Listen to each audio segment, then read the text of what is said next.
So we want to start working on valuation paper. You're finishing up paper 4, which is, I gave you an extra week on that. So next week, everybody saw that email. If you want to turn it in tomorrow, that's fine. I'm just set it up on, I mean, not tomorrow, Friday. I need to set it up on Canvas, but it's not officially due until the week after. If you want to meet with me next week, set up some time, get ahead of the curve. But we need to get started on paper 5. Paper 5 is a little more straightforward to a point. I want to show you what the Motorin shows. It's a good way to think about valuation. It's what he uses in his textbooks.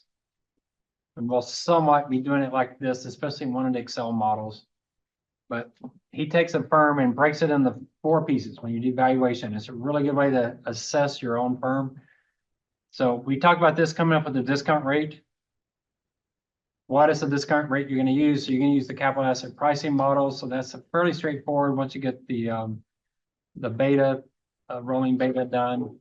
So that paper is fairly straightforward. He uses multiple discount rates. So he might use a higher discount rate this year and next year, and then it actually reduces over time. We're not going to do that. We're going to use one discount rate for the entire thing. But that's the first thing. So that's the first thing you write in your paper 5 is your discount rate. The next part of the firm is what they're doing today. Existing assets. What is the value of the firm? But they did nothing new. Nothing came along. Nothing was interesting. New buildings, new products. They just stuck with what they're doing today. What is the value of that? Obviously, there's some discussion of, is the firm actually going out of business or not? So if you're looking at a Blockbuster several years ago, you do have to ask, are they going to be disrupted? Disruptive innovation that's going to just put the entire firm and industry out of whack. But given what you know today, what the firm's doing, what is that worth? Then you got to handle the new stuff, the value of the growth. What new things are they doing? It can be just adding new stores. That's a pretty obvious way to grow. If you're Walmart, you just add more stores, but there are other things you can do. This is the part where you get creative. And it gets back to what we said earlier in the semester. The Motorin talks about possible, plausible, and probable. That's when you're going to use that analysis. So just to remind you on that for your firm. I might have put it up here already. So you're talking about growth, possible, not done yet, but could be. So you don't really have a business model. You hasn't been demonstrated that they can actually do it, but it's conceivable. Plausible is someone else is doing it. They might be able to. So it's at least possible. There is a model out there that's working. And they could copy it. They certainly have the abilities. And then probable, they are doing it. Just need to scale up. So they've proven they can do it. It's successful. So possible is where you get excited. So you might think about Tesla and robo-taxis. That is a possible. They're not doing it yet. I don't know if anyone's really doing it. Have y'all been to a city that has robo-taxis? Anybody done that yet? I mean, I'd love to do it. I thought New York was doing it. New York lends itself to it because it's a pretty square city. So we know it's possible. People have done it, but we're not talking about, are there AVs, are autonomous vehicles out there taking people around the city? The real question is, can Tesla do it? Because no firm like Tesla has done this. And can they make money off of it? They haven't done it yet. There's really no competitors really doing this to an extent. And yet Musk is talking about this as a really big, exciting thing. Maybe that's possible. What about Walmart? What if Walmart? This thing sounds crazy, but you go online, you order your groceries from Walmart. Walmart has a robot, goes around, gets all the groceries, takes it to an AV, autonomous vehicle, That autonomous vehicle drives it to your house. A robot takes all the groceries out, brings it into your house, sets it all up. They eliminate all these workers. Is that possible? So robotic AV home delivery. Has anyone, oh, I can't spell robotic. Has anyone done anything like this? And I've seen some scenarios of robots delivering food in cities like New York. That's possible. Amazon's tried the drone thing. I think they've experimented with that. No one's doing it to an extent that they prove it that the business model can work, but it's possible. You have to think about things like this. It's really, really important because there's things we're doing today that 20 years ago would have seemed completely impossible. So these new innovations, boy, they hit us. And there's things I'm doing today that I could not explain to my high school graduating class. They wouldn't believe me. If I went back in time and explained GPS to them, they wouldn't believe me. They think I was completely insane. You know, even the iPhone, I'm not sure they understand. They can maybe understand the iPhone a little bit. We watched Star Trek back then, but Star Trek, even Captain Kirk wasn't doing what we're doing with iPhones today. I mean, yeah, they got the beam me down kind of stuff, but I mean, there's stuff that is completely unbelievable just 20 years ago, 30 years ago, 40 years ago. So you think through that, robotics, autonomous vehicles, AI, what is it going to do to these businesses? So Elon Musk come out and talking about that. You have to sit down and kind of figure out, can that be done? What bothers me with Tesla is I think they could do it, but could they actually make money off of it? Because Tesla's talking about doing something that Uber's already done. It's already got set up, but with drivers.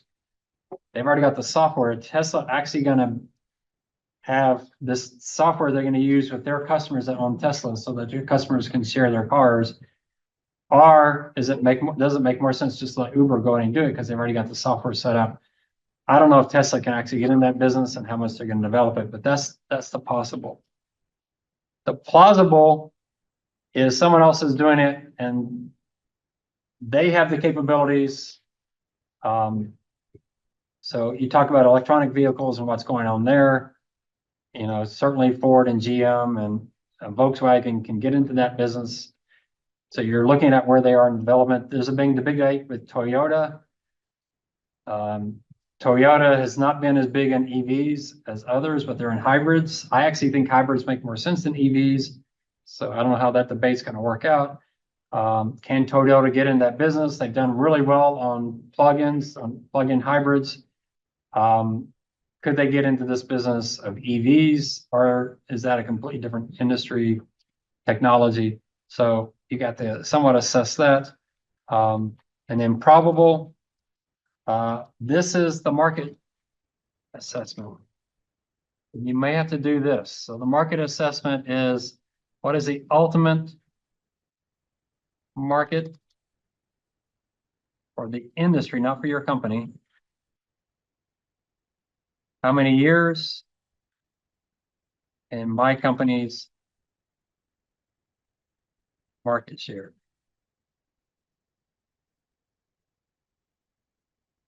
So you might talk about EVs. What percentage of the car? Well, you start off with number of cars times percent EVs. That you can often just Google it. What percent of cars will be electric by 2030? There it is. It just comes right up. There it is, 33%. Obviously, they know 33%. How would he not know that? That'd be obvious. So do you have to check and see that these people actually know what they're doing? They say 50%. Will 50% be electric by 2020? Are they talking just about the United States, or are they talking about the world?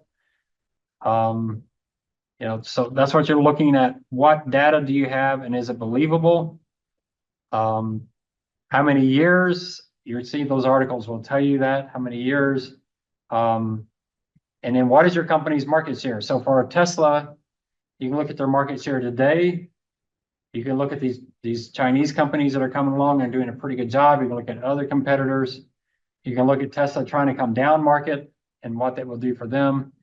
And probably what you'll do is you'll have scenarios, you'll have ranges on these things, so you can get some sense of what's going on. But you do have to do this. What is the market for these different businesses? You can't have more EVs than there are people in the world, so you do have some natural limits. How many people are driving age? How many people actually have cars? The other thing you have to assess the impact on the energy grid, those kind of things. How far can we actually go? And the unexpected consequences of the cost of cars. And right now, California is really struggling with EVs because they're losing all this gasoline tax from cars and how they're going to place that, so who knows, what is California? Everybody has to be EV by what, 2030 or something that seems pretty incredibly unattainable, but that's what you're looking at. All right.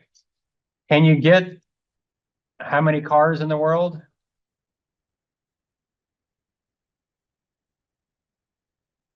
That is probably out there. Here's a source. The TISA probably has that. What's the world population growing? What's the age of the population? You can do some back of the envelope. Y'all probably heard these in interview questions, haven't you? Like how many piano tuners are there in the United States? Where you just use logic to kind of work through what would make sense. You try to find as much data as you can, make some logical leaps. That's exactly what the Motorin does, and a lot of his analysis, what you got to do with your firm. What are they doing that can give them some growth in the future? That's what we're looking for here. For this value of the growth piece, it's that possible, plausible, probable there. And each one of those are a scenario that you're looking at. At some point, they've done everything they can do, and they go to a steady state. They kind of get the mature stage. And then we're going to value that steady state very similar to we value this existing assets, except we're going to have everything built in. So the file you're going to use from Capital IQ has this type of model. It doesn't necessarily get to the steady state though, because that may be 10, 15, 20, 30 years. They only go out like 5 years. So you may not actually be getting to the steady state. I'll talk about how that model handles that with a relative. But that's what you're after. We're going to simplify this somewhat with the H model, and you'll see the H model, how we can simplify this entire formula. But that's what we're looking for with your firm. So think of your firm in that standpoint. Now, are there firms that are already at their steady state and they have no place to go?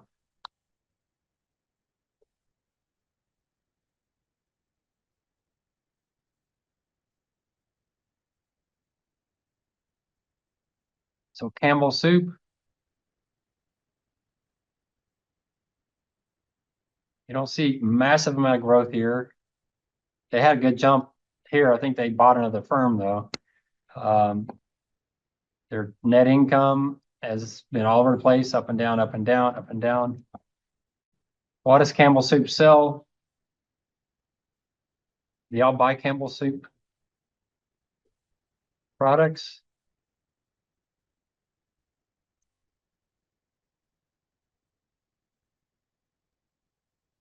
Page isn't working right now. That's kind of ridiculous. How could Camel Soup not be working? So it's mainly soups. They have some sauces. They have bought other firms. So let's talk about Camel Soup, because what's going on. So the food industry is under a lot of pressure right now. And if you all saw that riot in front of Kellogg's or General Mills, parents are upset because of all the processed foods, all the chemicals being added. There's definitely a movement going on. People are upset about added sugars, fructose, refined flour. It's killing us. It's making us overweight. It's giving us diabetes. Campbell's going to have to address that. Is that going to be a growth opportunity, or is that going to be a cannibalization opportunity as they produce more foods that don't have all those chemicals in it? I don't know if y'all seen some of the analysis of US food versus European food and how much more chemicals they add to our foods. there's certainly a big wave going on right now. You can see it in all these TikTok videos going out. What does that mean? So you're gonna have to somewhat assess that for your firm. So what is the major trend and implications? Business Breakdown does a great job on this type of thing. What does that mean? Is it good news? Is it bad news? I think food companies are in a lot of trouble. It amazes me how many of my friends, I mean, this is like this incredible, this isn't like Atkins or keto. It's a radical shift in the way people are eating. One of my friends, man, his last basket of food was all beef, nothing but steaks and hamburgers and like grotesque stuff you want to eat, but that's all he's eating now.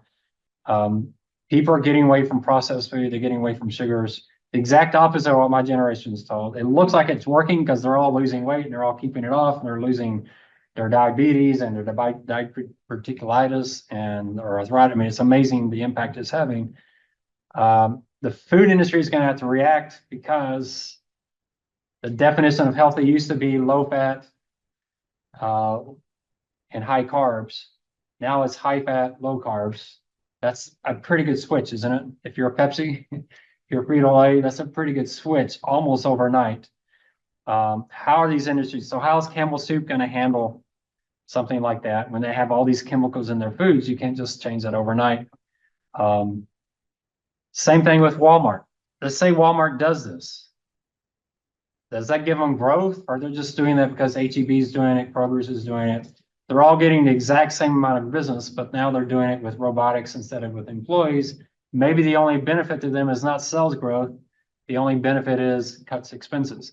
So even with something that seems really pie in the sky, really amazing, it may not give you the growth and revenues you want. It might just give you a one-time benefit in expenses, and that's what you have to assess. So you really want to think through them. They'll say, wow, this is really exciting. It's really exciting for the consumer, but does it actually do anything for the business? Do they actually make more money doing this?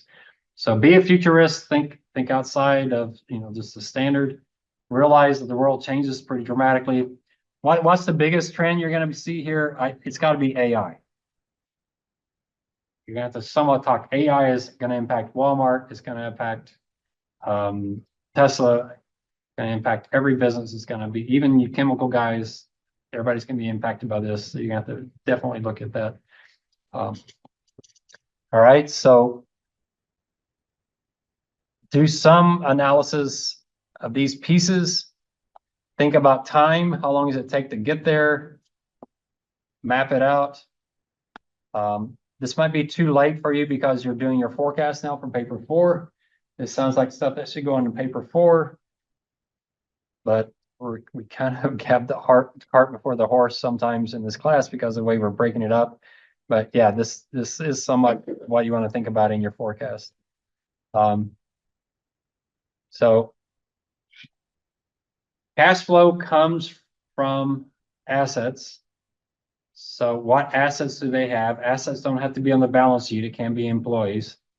The value of the firm is the magnitude of those cash flows over its lifetime and uncertainty. If it doesn't affect cash flows, it doesn't affect value. That's his argument. So something the firm is doing that doesn't produce a cash flow, it's not in your model. For an asset to have value, the expected cash flow has to be positive at some point. So if you're DoorDash, right, we don't Sebastian here, if you're DoorDash, you're going to have to start making money at some point. So he's going to have to figure out where that break point is. If you're Google or some firm that has subsidiaries that aren't making money, that are eventually going to have to make money, you might think of Meta with a metaverse and when they're going to finally start turning that into income. It's got to have a positive cash flow for it to add value. Assets that generate cash flows early are worth more than do it later. That's just the time value of money. So think about your firm outside of what you did in college. So think about in college, your professors gave you all that stuff, and all you had to do is plug in the numbers. I don't want to burst anyone's bubble, but they don't pay you $800,000 a year to plug numbers in the formulas. They pay you $800,000 to come up with the numbers to plug into it. That's actually your job. Right? You spent all of your college career plugging numbers that you were given into formulas. That all stops when you graduate. They don't give you anything. So practice it in this paper. I would recommend you go wild. Students like, I can't do that. No one else is doing that. No, think about your firm. What can this firm do that they're not currently doing, that they're thinking about doing? What would that mean? So with Tesla and SpaceX, yeah, that's pretty exciting. You can get pretty excited about SpaceX. I'm amazed at, what is it? What's the name? I forget the name of it. Starting? Starlink. Yeah, Starlink. Costa Rica, go Costa Rica. They got Starlink. You got full internet access. It's amazing. It used to be horrible down there. So Elon Musk is making our lives so much better right in the middle of the junk. We're in the middle of nowhere. You look at the growth prospects on that, how many satellites he's going to put up. That rocket he brought back to Earth was pretty amazing. What does that mean for future profitability? You're seeing Boeing trying it and just Boeing is just not working at all. It's pretty amazing what he's doing. But how much money is he making off of those? You got to go through each one of those and really don't get excited about Elon Musk. Get excited about cash flows. What is the cash flow? What is the growth? What's the actual profitability of this? So really critical. All right, so let's talk about growth. Some of y'all have seen this before in our previous classes, but you really want to spend a lot of time in your paper 5. You have an entire section on growth. So think of it in 2 phases, the short term and the long term. So the short term is what are those big things they're doing now that you're going to add on to the existing business. And the long term is when they become a mature firm. So the long term, you're going to tie that to U.S. economic growth, which you brought up in the paper earlier when you're doing discount rates. We talked about productivity, labor growth, and inflation. So you're going to bring that up. I'm going to have another video I'm going to give to y'all that y'all can get through all the steps on that. So long-term growth for most firms, like a Campbell Soup, you're talking somewhere in the 4 to 6% range. Even for Google, even for Alphabet, even for Meta, Microsoft, that long-term expected growth is going to be in that 4 to 6% range, unless they're going out of business. In that case, it's negative 100% at some point. We don't usually forecast firms going out of business. If we're analyzing, we're assuming they're a going concern. But no firm is going to grow 9, 10, 11% for all of eternity. It's just not possible. So use that number you used when you came up with your discount rate for your long-term growth. Then you got to think about your industry. Go back to your Porter's 5 forces. Whatever you wrote at the end of that paper 2, is this an industry that's above average growth, or below average growth? Come back to that and use that here. You don't have to repeat what you did in paper 2, but just bring back your conclusion. Think about those sustainable competitive advantages at the company level and the industry level. And then get to your company side. Think about their position in the industry. So you're thinking about your industry. Is it growing faster than average? Then think about your company within the industry. Is it a leader or is it a laggard? Are they picking up market share or are they losing market share? Again, look at that economic moat and see what kind of protection they have on that. So watered approaches. So y'all have seen this before, but we're talking about growth.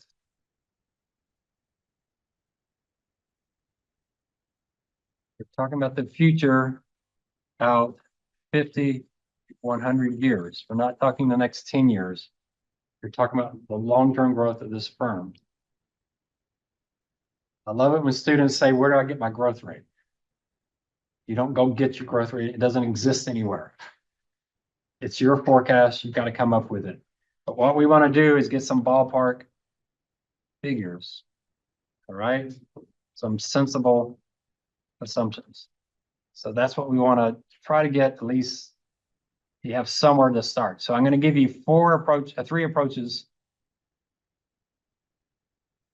And the first one is go back to history and see what they've done recently. That will probably give you a pretty good indication of what's going on with the firm. I brought up Starbucks, so let's look at Starbucks.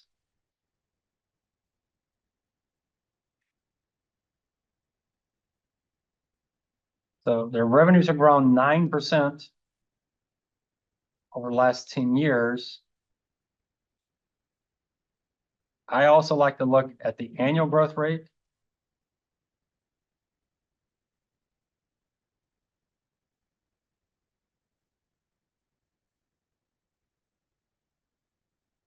We know Starbucks is struggling, that their revenues have dropped here recently, but up to 2023, they've actually done fairly decently. They had a terrible 2020, as you expect, with COVID, and then bounced back in 2021. They were growing double digits. They're back to growing double digits. I wish I could look at their 2024. Let's see if it's out there.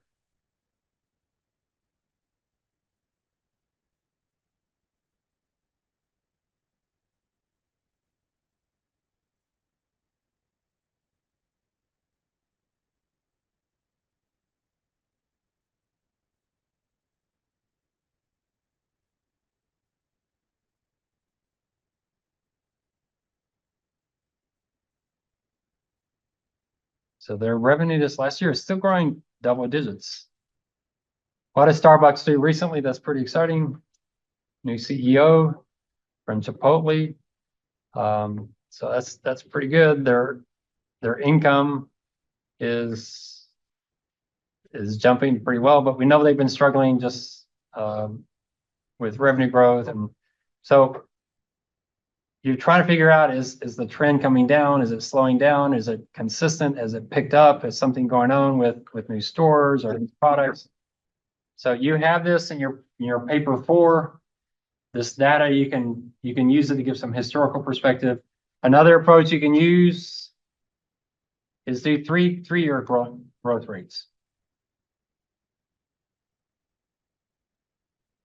So you need 4 years to do that, but 3-year growth rates. You gotta remember the CAGR, right? You take 2017 divided by 2014, raise it to 1/3 minus 1. That gives you 3-year, and that one looks pretty good as a graph.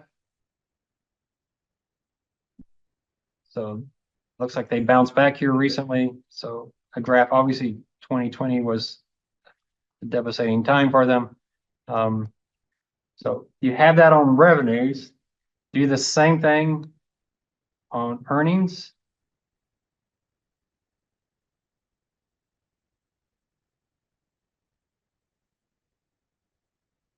Yeah, you're seeing massive growth here because of COVID. So COVID might distort these numbers. So you have to give some credence to what exact period of time you're looking at. Now, how do you do this? So we don't have DoorDash here. I should have brought up DoorDash. How do you do it with a firm like DoorDash?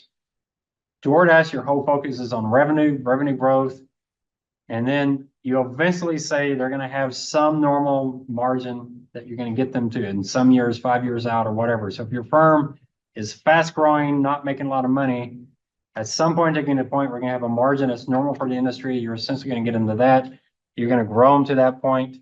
So you might go out DoorDash 10 years, heavy revenue growth, get them to a normal margin. You take that 10-year and that gives you a growth rate over 10 years. That becomes your official growth rate for the short term. So use the history of the firm. History is probably overused in finance for stock valuations. There's a high correlation between history and forecast. Stock investors tend to over extrapolate the recent history. So be careful of that. Don't get too excited because a firm has grown fast. Try to be honest, but history gives you some sense of at least ballpark of what could happen. If a firm has never grown more than 2 or 3%, don't have them growing 10% without some strong story of some major new thing they're doing. The second thing is use the market. So the PEG ratio or Bloomberg. So you can go to Bloomberg or your firm, you go to Bloomberg and type EE, earnings expectations. They'll show you what analysts are expecting your firm to grow. You don't want to use those numbers because you want to use your own numbers, but at least gives you a ballpark of what you think, what people are using. So for the PEG ratio approach, we'll talk about relative value analysis here later, but PEG ratio is your PE ratio over expected growth over the next 5 years. So your expected growth is just your PE divided by your PEG. So if we look at Starbucks, you go to statistics. You take the forward PE 28.99.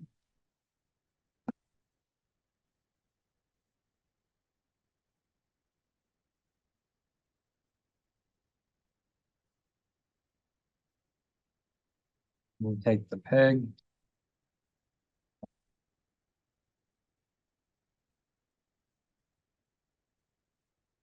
$1.95.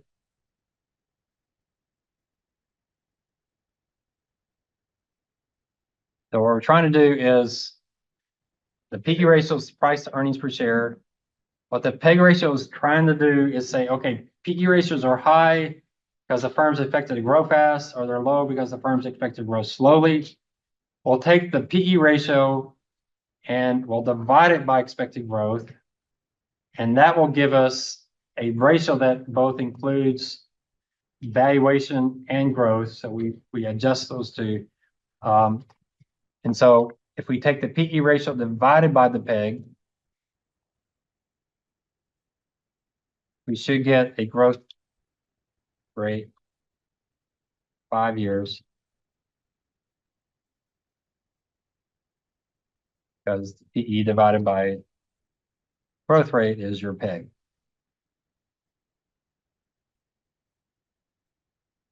Oh, I forgot, we set up an entire portfolio in our Wednesday dashboard team. I haven't even looked at our return yet. We sorted the industry, because the motor end was talking about this. You sort the industry by PEG ratio. You buy the low PEG ratio firms, but you kick out the low value ones. You sort the high PEG ratio firms with the low quality. That's the portfolio we set up. I don't know how it's done because we set it up and we never looked at it. So we'll see. It's been out there for 2 or 3 weeks. This PEG ratio is considered a fairly high PEG ratio, 1.95, even with a high growth rate, because the stock's trading pretty rich at 28.99. What's the problem with PEG ratios? Well, PE ratios are high for 3 reasons.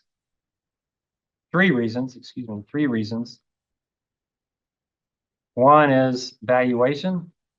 The PEG ratio can be high because the firm's overvalued. It could be growth. A firm's PE ratio could be high because they're growing really fast, or it could be risk. PE ratio could be high because they're low risk. The PEG ratio gets 2 of those taken care of. So you adjust for growth, the PEG ratio is still high, then you say the firm's overvalued, but it could be the PEG ratio is high because the firm is both high growth and low risk. So you don't really have everything in there. And that's why the motor end says you take PEG ratios, which already have valuation and growth, and then you adjust for value or quality, and then you get a really good model. We'll see if it works with our particular model. So that's the PEG ratio approach. Can we do that with DoorDash? Maybe not, because look at their PEG ratio. It's NA. So or Sebastian can't use that approach. But what can you do?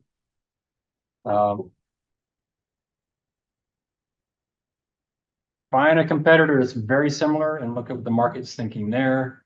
If you have a really close competitor, you know, so if you don't have anything, you can try to find some proxy for your firm that does have a ratio and see what they're doing. But yeah, it is a problem. But that gives you a ballpark. It only gives you the next 5 years. We're talking the next 50 to 100 years. So the next 5 years just tells you, you know, if your growth rate for Starbucks is 12% or 16%, it looks like you're in the ballpark. If it's 2% or 32%, you're way off what the market's thinking. That doesn't mean you're wrong. It just means you're very different, and you would want to make sure you double check your numbers. And then the next approach is what you're taught in your finance classes. That's a sustainable growth approach. And what we're saying here is a firm can grow by their ROE times the retention. Because when a firm pays a dividend, they're not retaining earnings.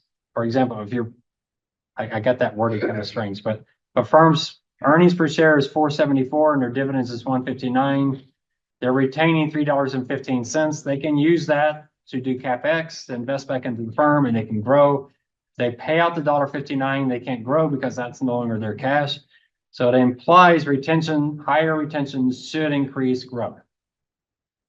Because CapEx is going to increase the growth rate. You can't do CapEx if you pay everything out.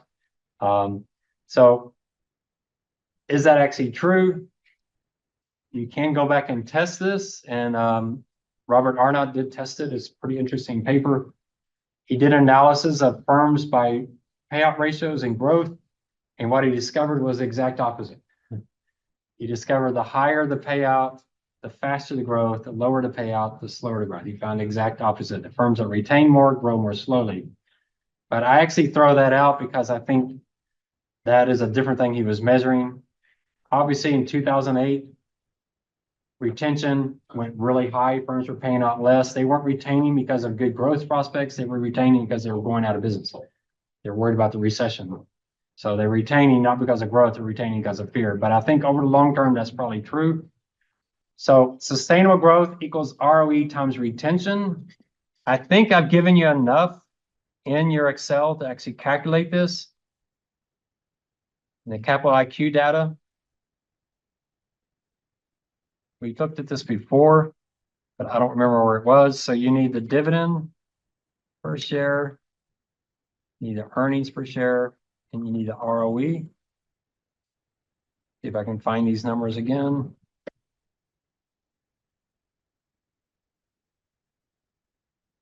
Here's return on equity. Oh, which firm do I have? Starbucks. We can't do Starbucks because they don't have net worth, but you would find those numbers. And what you want to do over time is see if you need to normalize it. So who's doing Starbucks in here? You are. So you can't do that. So, wow, you can do the other two though, probably, hopefully. We'll see. So yeah, you can't do this one. There's really not a substitute for this one, unfortunately. Yeah, that's frustrating. Let me find another firm. Let me go back to, well, I'll do Wingstop. Have y'all been to Wingstop lately? Not at all? Because you just don't like them? Too expensive? Bad locations? Too crowded? All right. It's just all right. I mean, so whoever's in Wingstop, you're getting some consumer feedback here. All right, so we have their ROE on this page.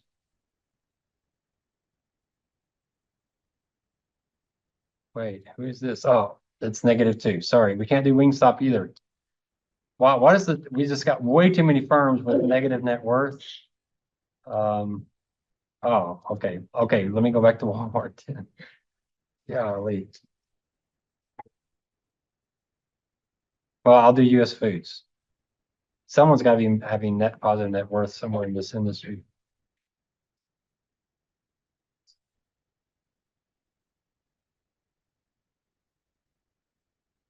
I want to use y'all's companies, but y'all's companies are really messing me up. So here's the ROE.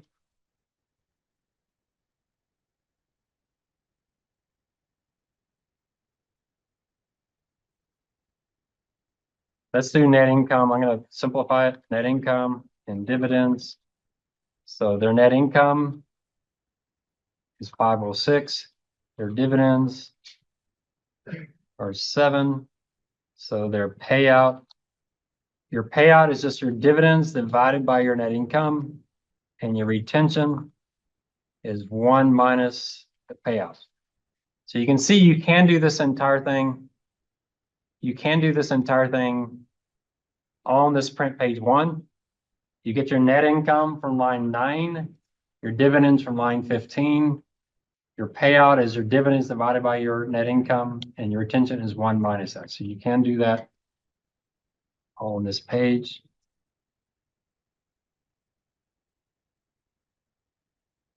And so your sustainable growth is ROE times retention. So you take ROE times retention.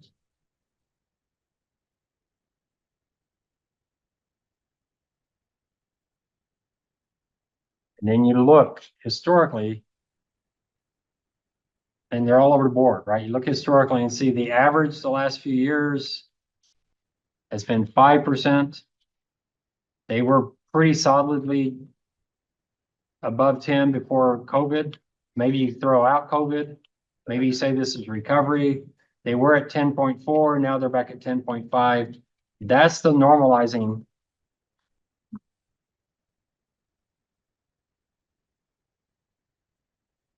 There are no rules on normalizing. You look at the data and you decide what you think is normal for this firm going forward. One thing I like to do is look at the turnover and the margins and see how stable they are, because that's ultimately what you're after. And see if there's a year that's looking somewhat normal when their margins are really thin, aren't they, for this firm? Boy, look at that, 2% margins, 1% margins. This is a very low profitability firm. So you're trying to find what is a normal year for this. So you do have to normalize, and it's entirely up to you to decide how to do that. You might write a paragraph on sustainable growth and, throw out a couple years. So maybe you could justify a 10% sustainable growth on a firm like this. They don't pay dividends, so they're 100% retention. So essentially their growth rate is their ROE. That's true for a lot of firms. That makes it a lot easier to assess. But when you have a firm that's this volatile, do you just put a line right in the middle of it? Do you throw that out? That's the kind of question you got to answer. That's what you're going to write about in your paper as you come up with a sustainable growth for your firm. Now, what if you can't do any of them? So DoorDash, you can do revenue growth, but you can't do earnings growth because it's negative. You can't do the sustainable growth because they have no net income. So some of y'all have picked firms that are really, really tough to do this analysis with. So it is possible you only do one of these or you do none of these. If you don't have any of them, if I were doing DoorDash, I would be focused on the revenue growth and trying to get out 10, 15, 20 years. That's about the only way you can do it. Some of you have really easy firms to do, like a Target. That's pretty straightforward. Starbucks used to be straightforward until it went negative net worth. Some of you on the clothing side, Ross. Who's doing Ross? Press for less. Yeah. Oh, right. They should be pretty straightforward, right? It's pretty easy. So I should have brought up Ross. So some of you have a lot easier time than others. I understand that when I'm grading the paper. So part of this, I hate to say this, part of this is creative writing. You got to make it sound convincing. So I'm not saying flip a coin and it comes up heads, so you use 10%, and now you can convincingly make 10% sound right. But that's almost the way you almost have to do it for some of these firms. Some of these firms are very, very difficult to forecast because they just haven't made money yet. So, but that's an approach that these three approaches should work. All three of them should work for probably 60, 70% of your firms. If you're not sure, come talk to me. You're already facing this in your forecast for paper 4, so you already have that problem. Those are the three approaches. There is no other approach. The other approach is you forecast the firm. You just got to go out into the future and forecast the firm. How long do you take the short-term growth? How long until you get the terminal growth? Again, for that, it's a subjective number. So I like the Morton's idea. If a firm is growing fast, it's probably not going to do it more than 10 years. 10 years is a very long time. The majority of firms with high growth sustain it for 3 or 4 years. 10 is pretty rare. We talked about this 20 years ago with Intel, people would say, oh, Intel, no, they've been growing 20% for the next 20, 30 years. And now they're declining pretty dramatically. So firms just cannot sustain that. Microsoft is an exception. Microsoft completely reinvented itself and now it's growing double digits. But Microsoft's one stock out of 80,000. They're not the rule, they're the exception. So it's extremely rare, especially if you're consumer brands. A Target or Starbucks or Wingstop, they're not going to suddenly be growing at 20%. It's just not going to happen. There's not much they can do to have that kind of growth. It's pretty unlikely. Starbucks was talking about, well, they've tried some things. So Starbucks at HEB, do y'all buy Starbucks at HEB? Does that work? Kind of expensive, right? They try you come in the morning to buy your coffee and they'll give you a sack lunch.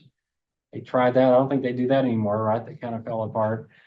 What could they possibly do that's going to attract? So it's kind of tough. And now people are worried about, health and sugar and all those kind of things. So it's hard for these firms to really, really grow very fast. I'm trying to think, some of your firms would have a super high growth. I don't think it's more than one or two of y'all. DoorDash is probably one like that. I can't remember all of your firms, but yeah, most of y'all are probably closer to your terminal growth than you are Microsoft or Alphabet or some of those firms. And then your terminal growth is going to be closely tied to the economy. So let's work through an example.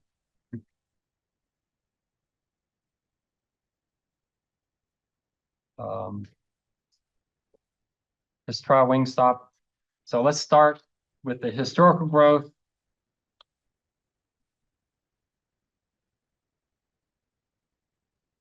And the way I would set it up, I would do revenues and I would do earnings. If you want to do EPS, you can. If your firm's not buying a stock back, then you're probably okay just doing earnings. So revenue growth through the last few years. I'm going to go back 5. I think 5 is sufficient. Create a table. Earnings, I'm going to do EBITDA just because the tax law changed.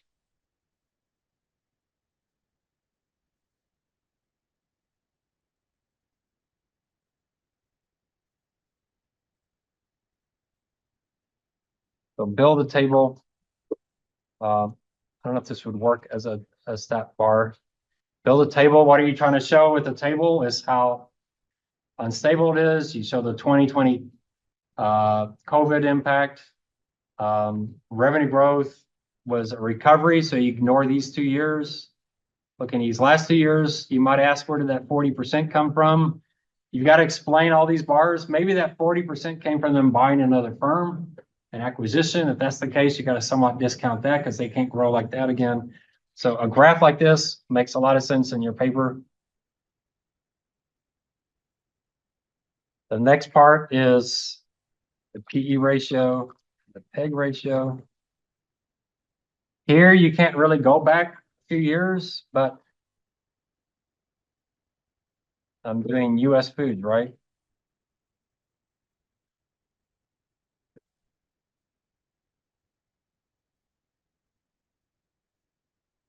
Go to statistics. They're use the forward PE. The motor end says use the trailing PE. I'm not sure why he says that because the PEG actually uses the forward PE. So 1587. The PEG ratio is a ridiculous 0.24. Your growth. So what is the growth? Is it PEG divided by PE or PE divided by PEG?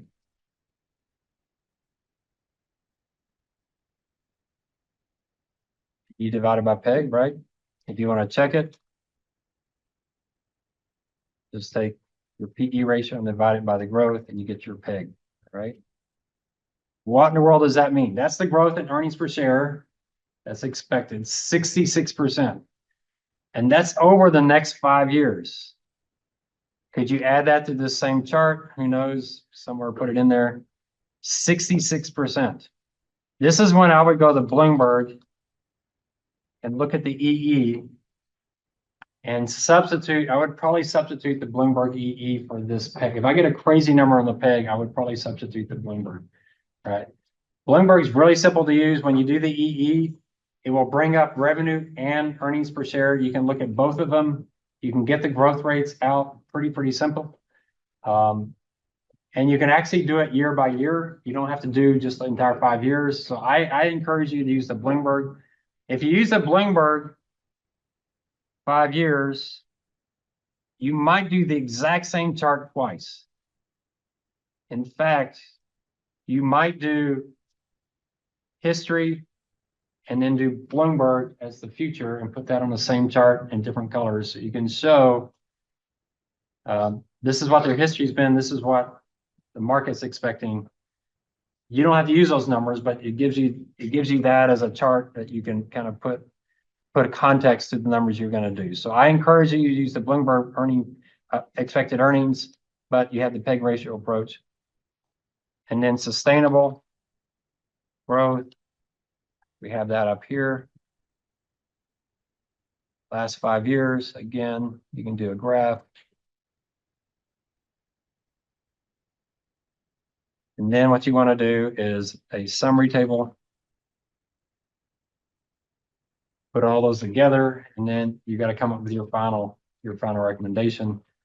And this is your short-term growth.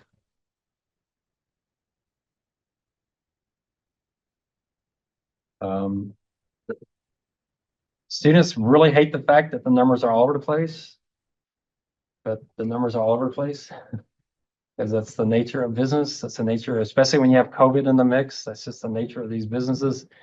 Forecasting growth is really, really tough to do. Not only looking at history, but even looking at what the market thinks, you get some really, really crazy numbers. So, put it together into your paper. And then if you like to, you can ignore all of them and come up with your own growth rate at the very end. So you might have a section of, hey, this is what Bloomberg is saying. I think there's a weakness in this number.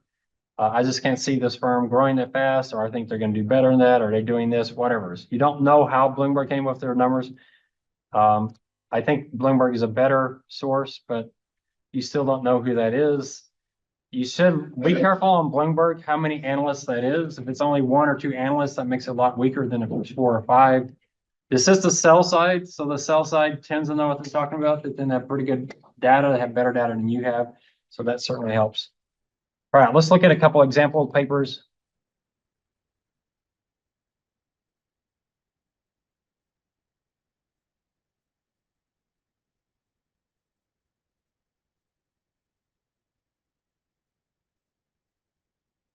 Oh, I hate to do Microsoft. Let's look at NVIDIA too. Do you think they did a good job on NVIDIA? I think if I contacted Devin was a great student. He's in the healthcare business now. Do you think he'd be proud of this forecast of NVIDIA? You think anyone had a clue on NVIDIA 5 years ago?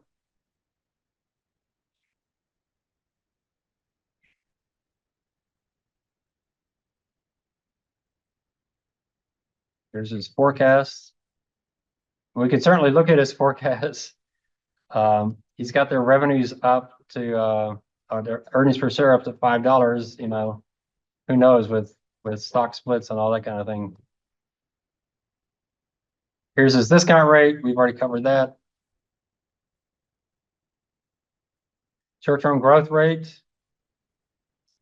He's got the PEG ratio approach. There it was 14.21%. Sustainable growth, he got 38%. Their ROE is 40%. The payout, so the retention is 94%. They gave him 38. Historical growth, 10-year CAGR of 50%, 5-year 59%, 3-year of 19%. That's certainly a good way you can do it. So he went with a short-term growth rate of 20%. I wish he'd put a few more tables in, like I was talking, or graphs in here to kind of compare these over time. How did he come up with 20%? When comparing the PEG ratio, the sustainability rate, and the historical rate, I decided to use this. This may be an exceptionally higher rate, but I strongly believe NVIDIA is not only just beginning to grow, I believe there will be increasing demand for their products in the near future. With the increase, I mean, he's done a pretty good job, hasn't he?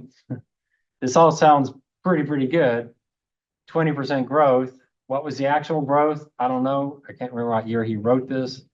I will include 3 scenarios, so you also want to do that: base case, best case, and worst case. His cases are pretty close to each other, 20, 25, and 15. I believe that my base case is generous, but not improbable due to rapid growth opportunities. The 15% market share could be stolen by competitors like AMD. That's also a good point because AMD has actually been pretty strong in here. Intel, yeah, if they get their act together, that one didn't work out too well.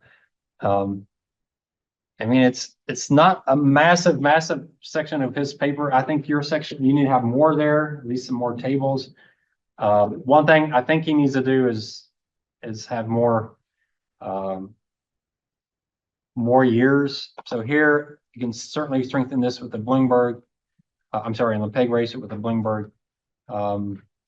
All right, pretty straightforward. And his long-term growth rate, He's going back to his previous paper, and he's in that 4 to 6% range.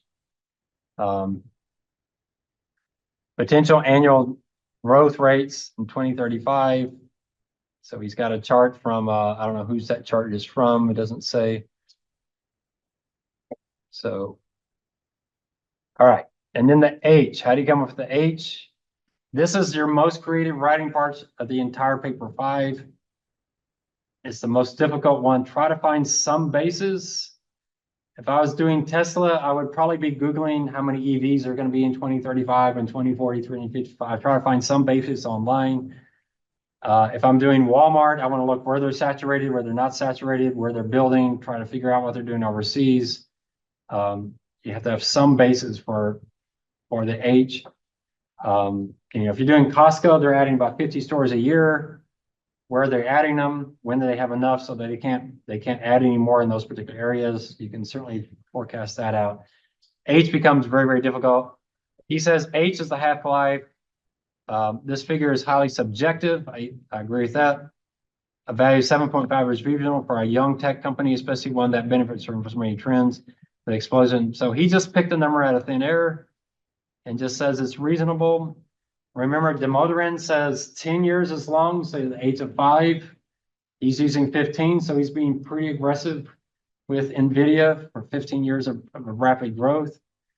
It seems like that could be pretty good. I almost want to look at his numbers and see how good of a job he did. And then he put it at the end. So you do want to do scenarios at the end. You don't necessarily have to do best, worst, and best case. We're going to talk about a data table and how you can use a data table to give more scenarios. So, all right. So that's it for growth. Any questions on growth? It's really overly simplified because it's really comes down to forecasting. How do you think the industry does on this? Your competitors, security analysts. What do you think their grade is on forecasting growth? I mean, they're pathetic. We're pathetic. We're really bad at this. So what students want is something concrete. There is nothing concrete. So it's a lot of creative writing. Demoderan is probably the best at this.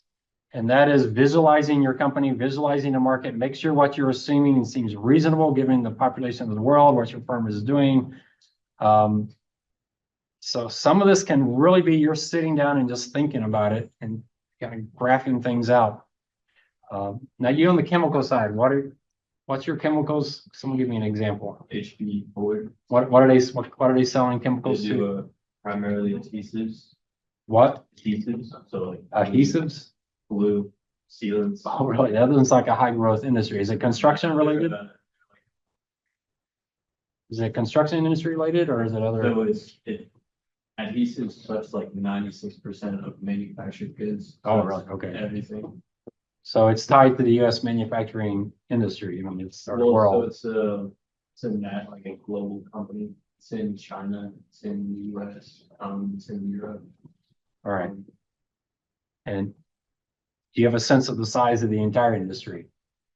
The entire. Or are they the entire industry? Yeah, just adhesive. So Fuller is like the only pure play adhesive company. There's companies like 3M. Yeah, yeah. I forgot there's another one. But most companies that do adhesives don't just do adhesives. They're in a bunch of different specialty chemicals. So all right. So is there any reason to assume they're not already at their terminal growth? no. Other than maybe China or Africa or something? I think it's primarily contingent on like industries like electric vehicles or AI. Okay. But all right. So you're gonna be grasping at straw. You've got to come up with something that's reasonable. So if you're already at terminal growth, then make up a short-term growth, something give you something to work with. So find something. If it's EVs or something, say you can certainly start that part of the paper. As this firm, I think, is entering its mature phase. They do have some good growth opportunities here in this industry. I think that'll last over the next 4 years. You can see the creative writing there. So that's what you're looking at. if they're kind of the only pure play, then, you know, you assume their market share is going to stay the same or get larger, so you don't have to worry about a new competitor coming in. Is there anything disruptive that's going to take the whole industry out?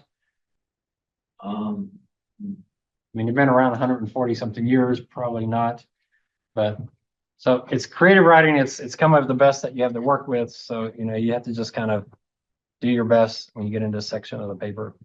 So, all right. And then you're going to value it. So we've talked about the valuation models, dividend discount model, H model, capital IQ model. On the H model, that's where you have the short-term growth and you have the H. So you'll have to write that up in that section. And remember what we talked about on dividend discount model. You need the growth here to be higher than the growth here, because this is growth, one growth rate over the entire time. This is a growth rate just for the terminal side where you have the higher growth here. So you have to somehow equate those two. Your discount rate has to be higher than your growth rate on the long-term growth rate, but that's not true with your short-term growth rate. Okay, capital IQ model. I don't know if I want to start that. Let's look at another example student. Just I want to give y'all a sense that this growth part of the discussion is not as difficult as you might think it would be.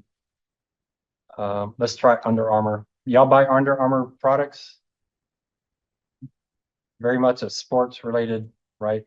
Not exactly the gym workout kind of people, but kind of serious sports.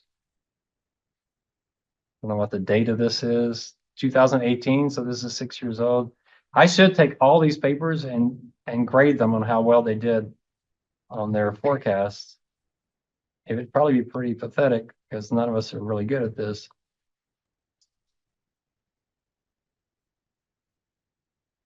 This also looked really familiar. All right, short-term growth. A company grows through life cycle as it grows.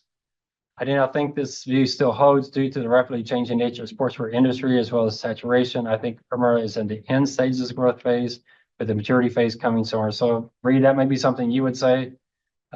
Maturity phase coming sometime in the next decade. Therefore, we must look to our short-term and long-term growth rates to get accurate. As many standard valuation methods, such as dividend distance, without regular dividends, short-term earnings growth is different with the forecast. I think a good measure of short-term earnings growth is the price-earnings ratio. Bloomberg has lots of PE information. By itself, this information is still not very helpful. Finding a compound annual growth rate, I used a short-term earnings growth rate 18.29%, which is a 9-year CAGR for Under Armour's average PE ratio is 9. Yeah, this is not a strong section. You need much more than that. So this is someone that probably of the three methods, none of them are working. And he just threw in the towel and just made up a number.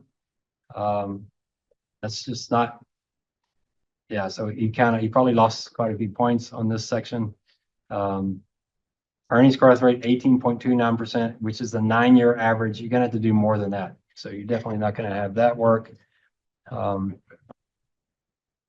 Let's look at, well, Costco is an interesting one. I always like Costco because he follows the template the most closely. Short-term growth rate. So he used the PEG ratio first. He got 8.62%. Sustainable growth. Their payout ratio is 26%. Now, what do you do with Costco with the payout? Someone here is doing Costco, right? Well, no one's doing Costco. No one's doing Costco. All right. So Costco's got the issue of they pay a small dividend, and a massive dividend. You're probably going to average that over the 5 years to see what the true payout is. If your firm does something like that, that's something you need to adjust for. Costco payout ratio is 26, around at the 30%. So he gets a retention of 70%. That times their ROE gives them 11% growth. Static asset turnover margins. That's a good discussion to have. That's why I say turnover margins is really important.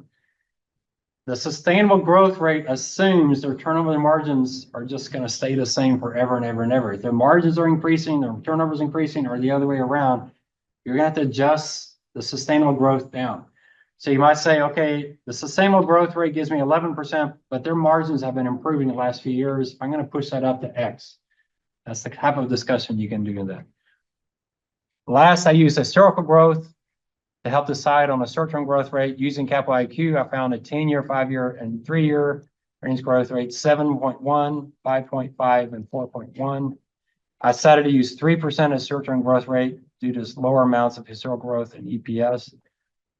Yeah, so he has a good discussion, but at the end, his short-term growth rate's not much different than his long-term growth rate, so it almost makes no difference. So you almost want to force it so it does make a distinction. 3% seems awfully low for Costco. I don't know if he wrote this pre-COVID or during COVID or what. COVID might have had an influence on him where they had rapid growth of COVID and he was bringing it back down. He doesn't really say that here. Let's see how he got his H model, his H. The only part missing H, I believe it will take 8 years to reach the long-term growth. As room to grow, it will eventually slow. So he's got a serious problem here that his short-term growth is lower than his long-term growth. No, he has long-term is only 2.5%. So he's not having really great numbers to work with here. His H model is at 4 with 3 versus 2.5%. It's not going to have much impact. So I think he's someone who thinks he's at mature stage and he's just making up numbers so he can have something to talk about the H models. So that's somewhat what you're stuck with the models I've given you. So it doesn't make a huge difference in the price. I don't know what his dividend discount model gave him. Like he got 206 with dividend discount model and he got 210 with the H model. It just didn't make a huge difference. So he's kind of struggling with that. So use these papers to give some insights. Some of them are strong or some of them weak. You'll see a lot of them use all 3 of these approaches. What's weakness here, I think, is find some way to put them all in one table so you can summarize them. And then you got to discuss them. You got to discuss, I'm throwing that one out for this reason or whatever. The PEG ratio to me is a pretty high number, and it's probably far more accurate than his number because Costco has done pretty well. So he probably would have been better off to use the PEG ratio approach. But what are you seeing here? Like a half a page to a page? I think it needs to be longer than that, but not 2 or 3 pages. A page, page and a half is probably gonna be enough, especially if you could put some charts in there. All right. Any questions on growth rates? Don't forget that the motor in when you're doing this. Try to think. One thing that's not in prior papers, try to think, what is this firm going to be doing that they're not doing today? You might have a whole section on that when you're talking about short-term growth. Some of your firms, it's tough. You know, think about Ross, Dress for Less. I can't think of anything, but come up with something, be creative. All right, I'll let y'all out a little bit early today. And y'all really need this tonight. We're going to really get into papers 5 and 6.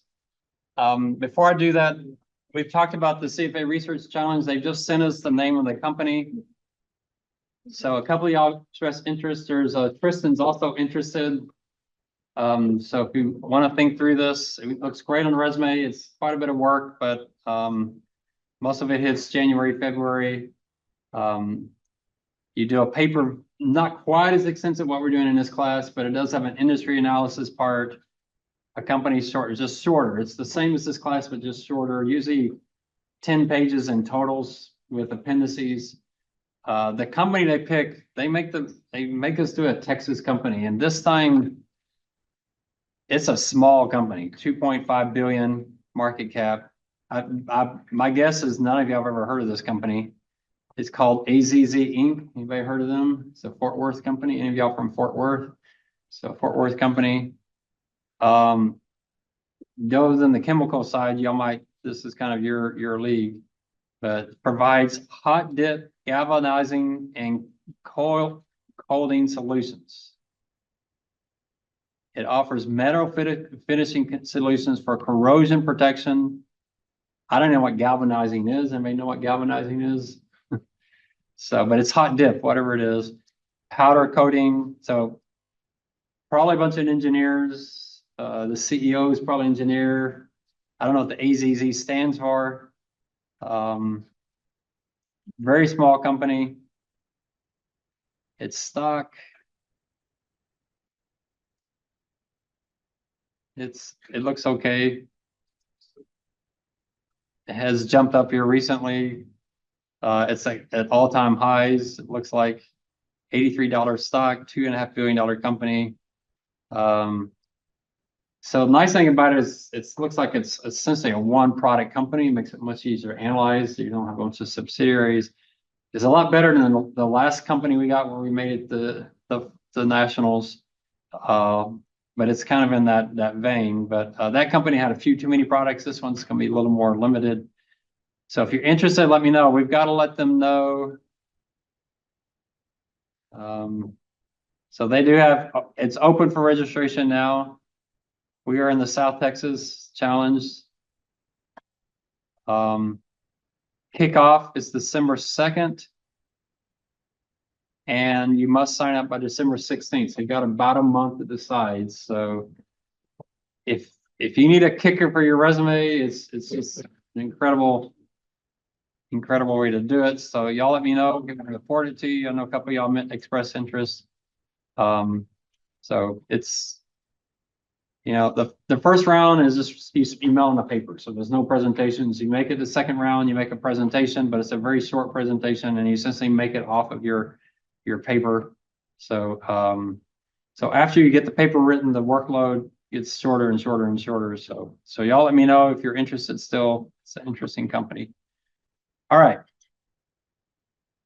So we want to talk about paper 5. This is your last paper before your final group project.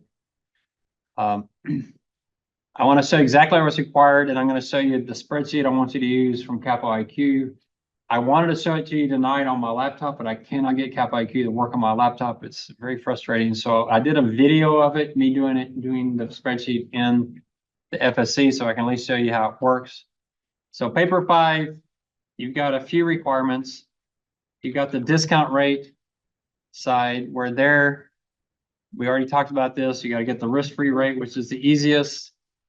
You got to get your market risk premium. You got to get your beta, and here you're going to run scenarios.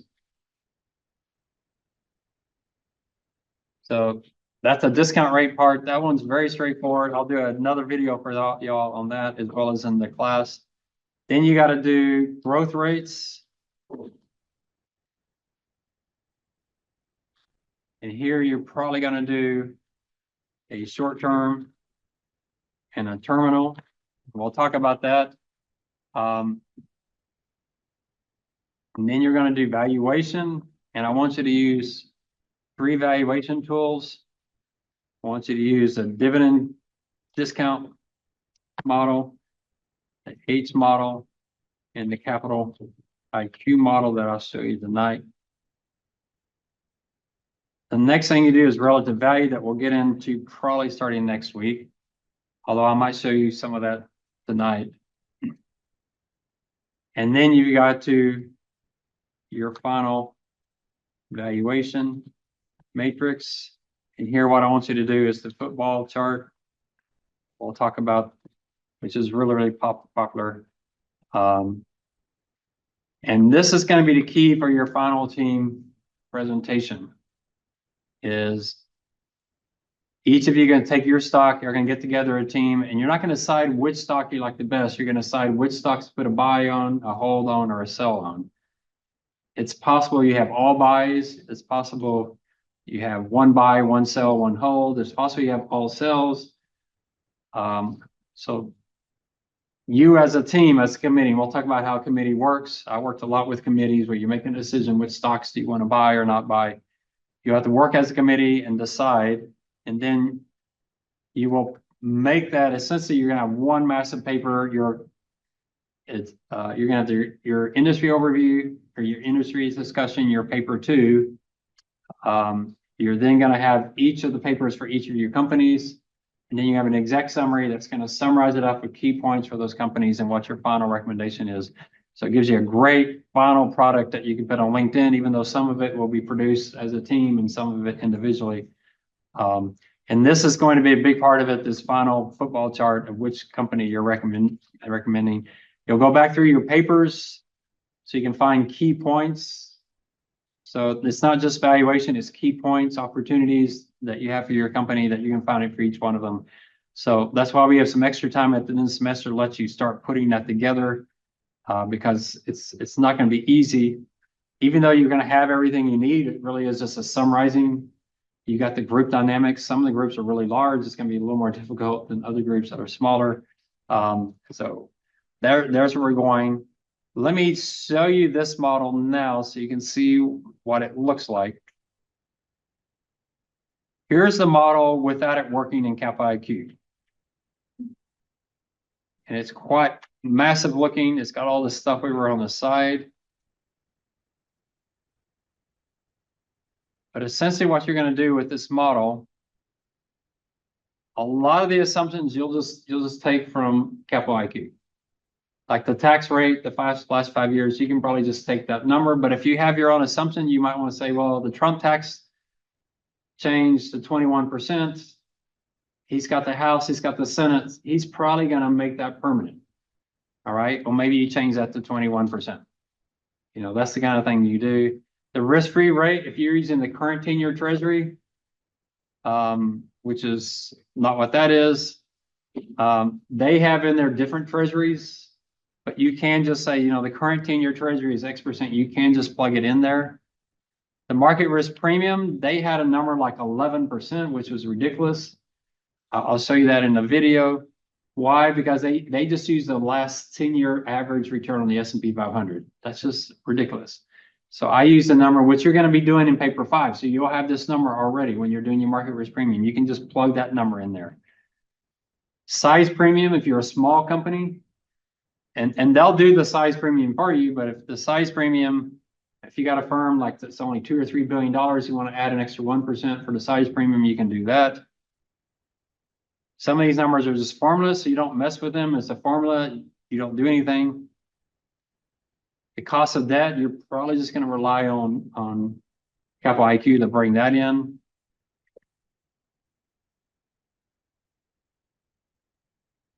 Your beta on line 36, they have a beta there for you. They say it's a bottom-up beta. You know what a bottom-up beta is? Have you ever heard that? Did y'all use that in Catapacum?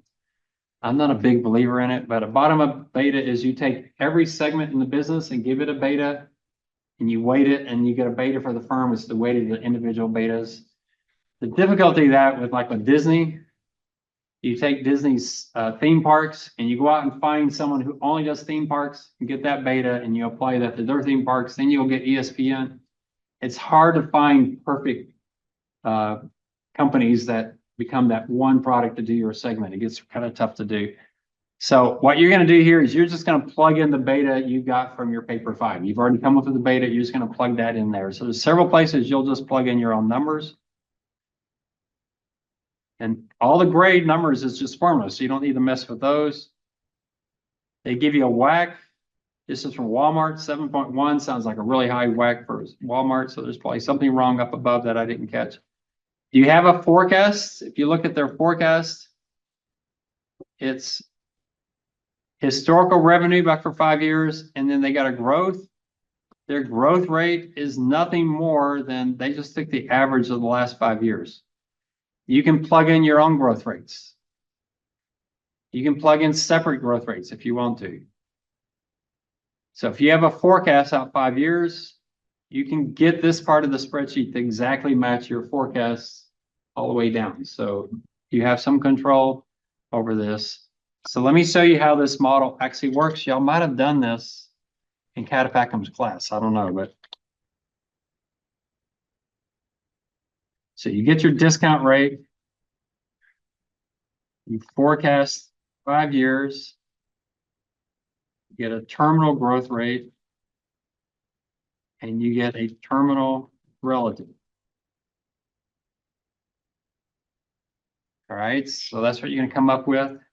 You're going to discount the cash flows for the 5 years. That's pretty straightforward.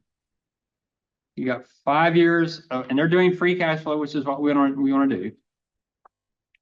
Free cash flow. They're going to take these free cash flows and they're going to discount them at a discount rate and get the present value of that. And for the terminal relative, they're going to take, depends on what they're using, and you can change this around. They tend to use EBITDA in year 5 times an EBITDA relative. We'll talk about that more as we get into relatives. We'll probably talk about relatives next week. So PE ratios, EV to EBITDA, EV to sales, those type of things. We'll talk about that, which makes sense for your firm. That you can change in here. You have to do some manipulation to get it to work. But essentially all they do is they go out to year 5 and they get that, whatever it is, EBITDA or whatever here. They're doing a terminal. So they're going to take year 5's EBITDA and multiply it by 12.1 because that's their relative. And that's going to be the terminal value at year 5. And so they're just going to bring in the present value of year 5 terminal value. And that's going to give you the value of the firm. Does that sound familiar? Does that sound Catapacum? How many of y'all had Catapacum? Did you do something like this similarly? It's like a similar formula. Similar. His free cash flow definition may be different than what's in this spreadsheet. You can go back to his if you want. You can manipulate this spreadsheet some. It's a little tricky in places, but you can. All right. So that gives you the value of the firm. Then you take the value of the firm and you subtract what? The value of, remember this part? The value of debt. It's the value of cash. Cash equivalents.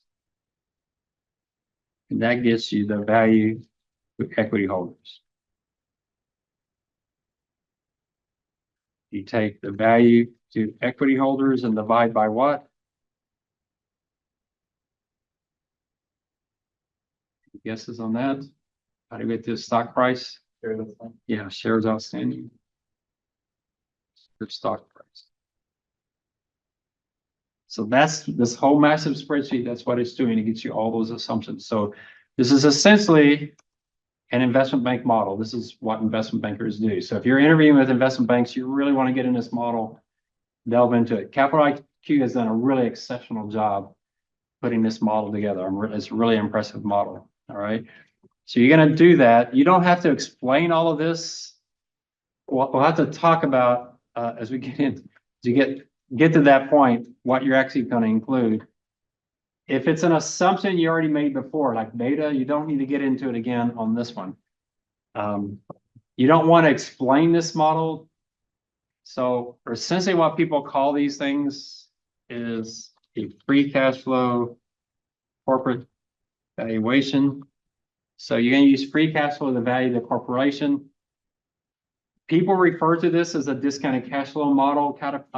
The Motorin doesn't like that because so much of the value is right here. Probably 85–95% of the value is in this one line. That's not a discounted cash flow. That's a relative value. Yeah, you are discounting it back, but it's a relative value analysis. And so the Motorin is kind of humorous. You listen to him. He asked his students how many of them you would do discounted cash flow as students, and they all said, "Oh, 100%. That's what we're going to do when we graduate." He decided to go back and ask them 5 years later and discovered that none of them were doing discounted cash flow. They're all doing relative value analysis and calling it discounted cash flow. So he started teaching this as well because it's just everywhere. That's why they changed the title of this course to Security Analysis and Corporate Valuations. This is the corporate valuation piece of it. Why did I not want to do this? It's this one piece. And I don't want you to have to spend so much time on this one piece. It's this one thing right here. I really don't want you to have to calculate WACC. It's just too much work for this. Y'all already got plenty enough on your plate. So what I'm letting you get away with is using their WACC. So use your beta, use your market risk premium, but you let this spreadsheet do everything else.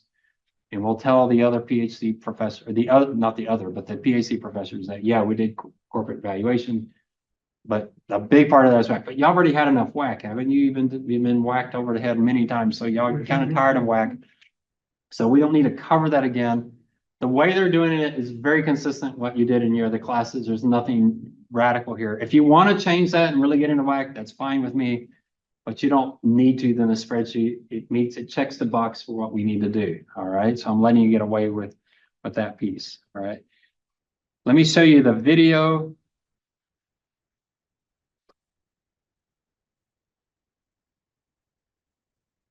So there's no sound, so I'll just be kind of stopping it. All right, so here it is. So you notice right now it's set up for Walmart. So I'm going to change it to Target, even though our Target person's not here. So if you watch when I change it to Target, right here is the most important, I think, really, really impressive part of it. And I don't know how they do this, but once you change the company, it automatically brings in competitors. So it brought in Costco. All right, that relates to Sam's. It brings in Target. Okay, that reflects the fact that it's a discount store. It brought in Dollar General. That's another discount store, but very different. So it's not like it's just bringing in Dollar General, Family Dollar, you know, just it's actually bringing in a good mix of companies. Even brought in BJ's and Dollar Tree and Kroger, brought in a grocery store to cover that side. I don't know how their algorithm actually had it set up so that these are the companies. It's a really, really good list of companies. So watch as I change this to Target, and you'll see this over here change.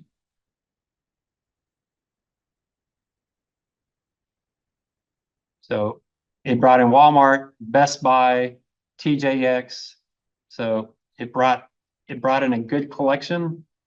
Now the reason it's bringing this in is for the beta. So you almost don't need this. So when you plug your beta in over it, this whole section is no longer used. But what I love about it is it does give you a good list of companies that Cap IQ thinks you should be considering. So if you're trying to think, if some of you are going to try, I hope some of y'all will try it when you do the beta, the rolling beta, and you want to bring in some other industry companies, this could be a good list to bring because it gives you a good variety. They do a great job. So if you want to do 5 companies plus your company, those would be a good, or 6 companies, those would be a good 6 companies to compare across. You notice here, they did not bring in a grocery store, even though Target does do groceries. So for some reason, they left Kroger out of this one where they did for Walmart. All right, and so now you're doing the first part of paper 5. So here you look at that return. This isn't the market risk premium, that's the return on the market. They have 11%. Why? They say the last 10 years. That's not a good way to do that. So all I do is watch. Can y'all see this? Is it too small? Can you see it, Jake? Is it too small? You can't? I don't know if I can go much. Well, oh, is it glasses? Ryan, can you see it? Ryan? Oh, all right. I'll go back to the other one. But when I changed this from Walmart to Target, it automatically updated those companies. So they had 11% here. I just plugged in 8.85 over the top of it. All right. So we can probably stick with this one, but I just want to show you, that's the main thing I want to show you is when you change the company, and the one I'm giving you here is their actual model. I haven't changed anything. The thing I'm putting out there on Canvas is their actual model. And so you're going to have all of their guts in there. So when you change the ticker, it will give you a valuation. You don't have to do anything. You're going to need to do something, but you get a valuation at the end. It tells you whether the stock's overpriced or it's not like there's no required inputs. So Cap IQ will put every single input they think it should have. And so I'm asking you to change the beta, change the market risk premium, maybe look at the risk-free rate, and then definitely maybe I should give you a list of the things you should be looking at. This game last year, missed the rest of the season. Watching the game tonight look better than ever. Yeah, it's great to see him healthy. What a matchup here against a safety Jordan Battle, able to kind of take that up and then across against man coverage. But how about Lamar Jackson? Very comfortable with the pressure, and look at the touch. There you go. All right. So hopefully he's paying attention to the class. All right. So on this model, your likely changes. Risk-free rate. Definitely the market risk premium. There's no way you're going to use.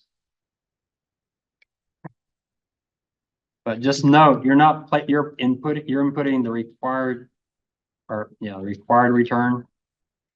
So just be careful. You're not inputting the market risk premium here. So remember, the required return is your market risk premium plus the risk-free rate. So make sure that's what you put in that cell. If you put your market risk premium, you're gonna get a really ridiculous answer. Definitely the beta, and you might even scenarios, you might run scenarios. All right, so those three things you're very, very likely to change. I don't know if I shared again, just a second, make sure. Did I share? I don't think I did. All right, just a second.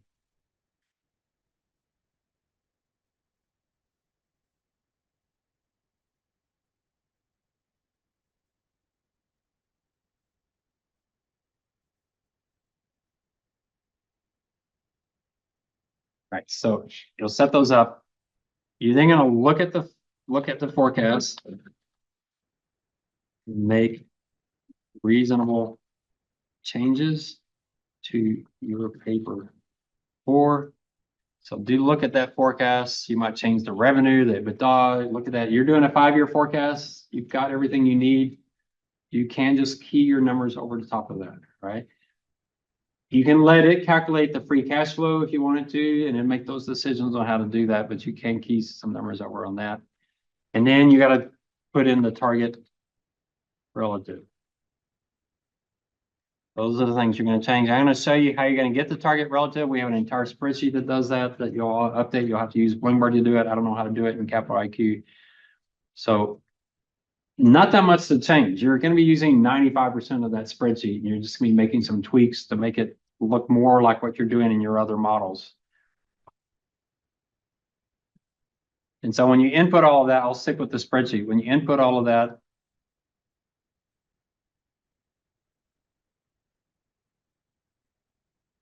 you'll get a WACC. You'll get the 5-year forecast, which ends up with your free cash flow at the bottom. You can look at their formula for free cash flow. They have EBIT right here. They have the tax rate you've already done. There's your net income. They add back depreciation. They subtract CapEx. Now, CapEx, you probably don't have in your forecast. That's something you have to decide how you want to do CapEx. We haven't talked about this much. The motor end really likes to do revenue to CapEx. I should add that to your paper 4. I think that is actually a pretty exciting thing to do. That's something you can look at.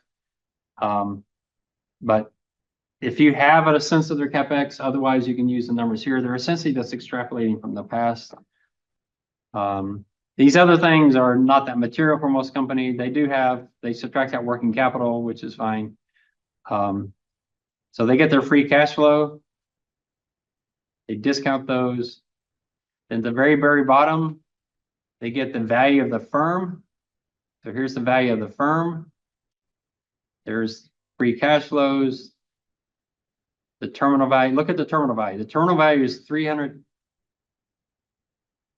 This thing right here is really irritating. I don't know why it keeps following us. Maybe I can unfreeze.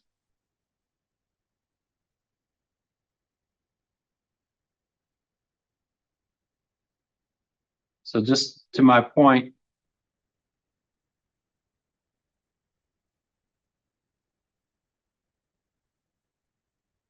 between Bill Gates and Zoom, I'm going to be suing one of those, both of them probably. So they're saying the value of the firm is 452 billion, but the terminal value of that is 380. So if you look at it, 80% or more, it's going to be that terminal value. Almost 85% is the terminal value. So that's a huge part of your report. That's why the motor doesn't like this. We say, hey, I did a dividend discount model. No, you didn't. You did a relative value model because that's 85% of your valuation. They then subtract out the debt. They do subtract out minority interest. You'll just have to trust them on that one. And then they add back cash and cash equivalents. You might double check that number.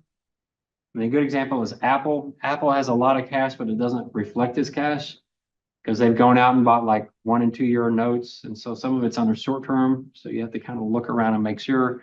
probably not an issue for most of your companies, but you might rethink that. That gives you the equity value.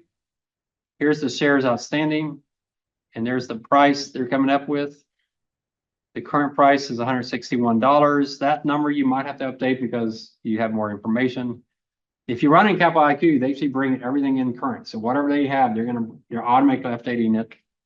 And then you got the stock is overpriced. And this is where you can change your assumptions and try and get a range of valuations. Where you change your assumptions again would be on your beta. And here you might run scenarios as well, just to give you some valuations. For the football chart, you want a range of valuations because you'll see on the football chart, you want to figure out if your firm has more upside than downside opportunities, and you have to do that by running some scenarios. All right. I guess I could do a video with me talking in this, but it's not going to say much more than that. If you get into the model, I would say you probably don't need to spend any time over here. Maybe out of curiosity, just to see what they did and how they got the data. It's all tied to Capital IQ. Everything in there is tied to Capital IQ. It's not like they're going to other databases. So if you're curious what they're doing, I had the range value, all of this in this spreadsheet because I don't have access to Capital IQ. So it's a lot of stuff you're not going to use because it doesn't apply to most of your companies. So a lot of this is just, they do bring in every bond that your company has outstanding. That's how they get such an accurate cost of debt. So their cost of debt is going to be probably more accurate than anything you could do. I've seen what some of y'all are doing for cost of debt, and just let me tell you, that's not a good way to do it. It's just, I don't know what professors are thinking, but it's way too iffy. So Bloomberg and Cap IQ is going to give you a much more accurate. It's going to give you a market value of debt, first of all, which is very hard to get, and you're going to get the actual current yield. A lot of professors, it's like back into this average book value of debt, and all. That's just when interest rates change like they have, your book value debt and your market value debt, you're getting radically different answers. You're talking about cost of debt that's 6% instead of 4%. That has a huge impact, and so I'm not a big fan of these kind of. But what really irritates me is how much time they make you spend on it, on a number that's really unreliable. You're not going to do this 5-hour project on a number that's just, you can't rely on. So this is not cheating. The advantage of this is they have the data. They already had it set up. There's no reason for you to reinvent the wheel. Bloomberg does the same thing. If you use the WACC function in Bloomberg, they bring in the debt numbers really well. It works really, really well, except for really small companies and financials. It doesn't work well for financials.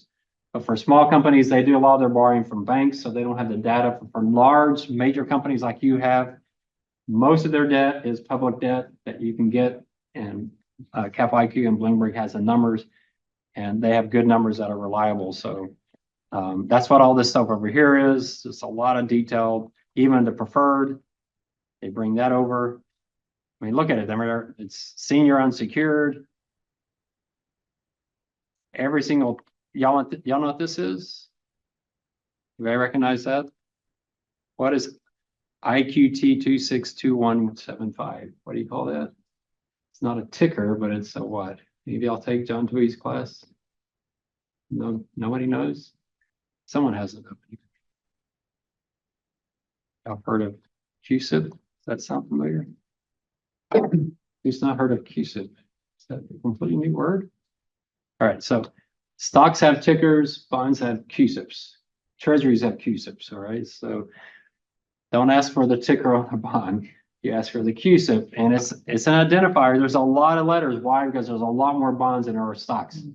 They have 46 bonds in one stock, so you got to have QSIPs. But yeah, if you get a QSIP, in fact, if you're interested about your company, you really want to learn the corporate debt side of this, you can go on Bloomberg and hit the corporate button, the function key, and we'll do a ticker look or a QSIP lookup. You can type this QSIP in there and bring that debt up and give you all kinds of analysis on it. I really wish more professors would use, I haven't used Cap IQ for debt. I don't really know what they have. It looks like they have some pretty good stuff in here. But Bloomberg is used more by debt investors than by stock investors. Most stock investors use FactSet, but the debt side, they love Bloomberg because it has really good data. So you might try just to see what's in there. It's really pretty exciting stuff. You can get incredible amount of information on that. But they have that over there.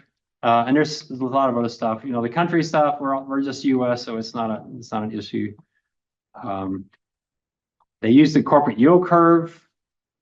It's pretty amazing how much data they're bringing in. So you're relying on them to do some of the heavy lifting you had to do in Catapacum's class, and they're doing that for you. So I'm not asking you to retake his class for this. So that's why I'm letting you get away with just using this spreadsheet.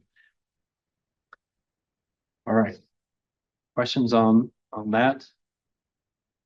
Where am I going to put this? I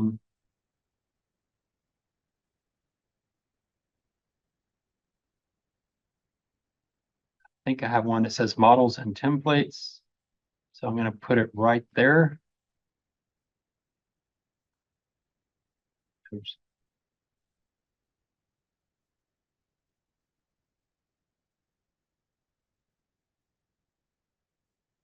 So it's called Cap IQ.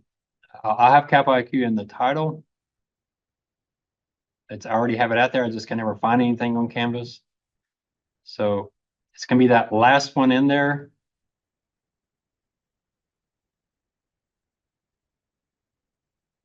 All right. So that's a required one.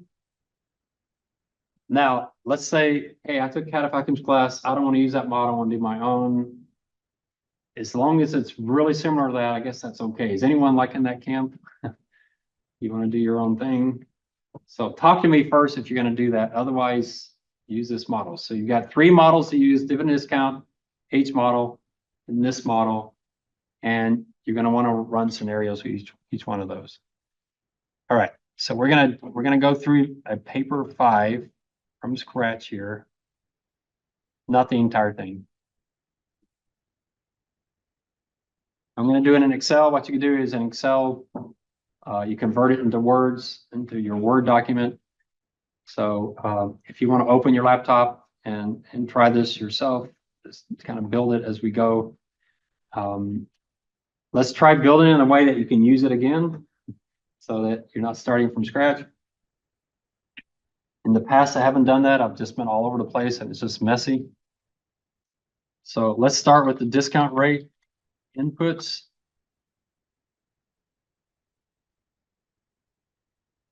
I'm going to highlight the keys. So we're going to do the risk-free rate. So your discussion is going to be,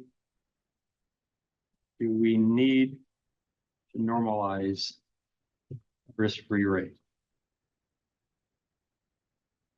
All right, so you'll need to address that in the paper. 4 years ago, I would say absolutely yes. 4 years ago, the 10-year treasury hit 0.5%. I would not have used 0.5% back then. I would have normalized it. Today, we're in a fairly normal level. That the 10-year treasury has spent 50% of its time above 4.5% and 50% of the time below 4.5%. We're not quite at 4.5%, although today we had a good rally in treasuries. What happened yesterday with treasuries? Y'all see that? Y'all watched yesterday? It's a pretty wild market. So treasuries at 4.34. That's a normal number. Today it rallied pretty well, but yesterday, boy, it shot up. Why did it shoot up? You got a president who's going to do a lot of tariffs. That's very inflationary. And you got a vice president who wants to weaken the US dollar. That's very inflationary. Does that mean they're going to get it done? Probably not, because they don't have that kind of power, but they're talking about it. So the market's thinking Trump's going to be more inflationary, rates go up. And then what do they do the next day? They come right back down. So there's part of what he says he's going to do and what he's actually going to do. Most crystal balls are pretty cracked at this point. Because presidents, you read the Constitution, they don't have the power to do any of those things. That's Congress. So they're talking about stuff they have no power, but he does have influence, and if he has a Republican House and Congress, Senate. The problem is not all Republicans are gonna agree with him either, so how thin is the majority gonna be in the House? So that's what the market's trying to figure out, so you're seeing these reactions. But within that reaction, you know, if you did this today, you get 434. If you did it yesterday, you get 442. Those are two radically different numbers. So, yeah. So what I'm gonna say is my argument is gonna be rates are at more normal levels as the chart below shows. Therefore, current yield in your treasury is acceptable. It's a pretty easy section of the paper. It's kind of a gimme section. What chart might I show? I think the easiest one is you just type 10-year treasury yield and then what word? Spread. Best chart out there because they show the recessions. I would do the max. And I would just bring that. You could even leave the Fred in there if you like.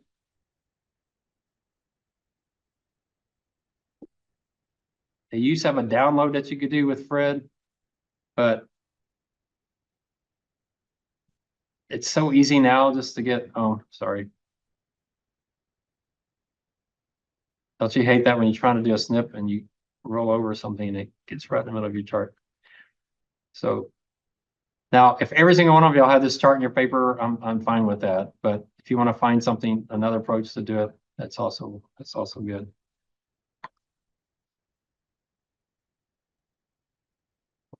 And of course, it's going to be massive. And that gets you off the stage. And so then you just say current yield.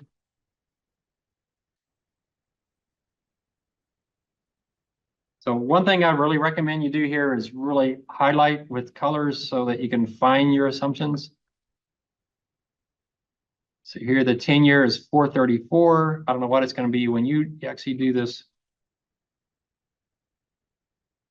So I'm going to use green so I can find it. So anything that's a final key assumption is good. I'm not going to run any scenarios on this. I'm just going to have one number. Right? So y'all can put all of that in words, right? Now I have some students that want to write 3 or 4 paragraphs explaining the capital asset pricing model. You don't need to do that. All right. Wherever you're working, they already know what that is. So you don't need to explain the theory. You almost you don't even say that you're using the capital asset pricing model. You almost just say, here's my assumptions for discount rate, starting with the risk-free rate. And you just go in, because it's just a given that you're using capital asset pricing model. It's when you're not using CAPM, you got to explain what you're doing. If you're doing some arbitrage pricing model, then you'd have to explain that. Right. So I don't need a dissertation on CAPM, even though you should be able to write 10 pages off the top of your head about CAPM. I'm not asking for that here. All right. Any questions on the risk-free rate? Are y'all keeping up with me in the typing? All right. What's the next thing we need? Market risk premium. I'm going to highlight that in yellow.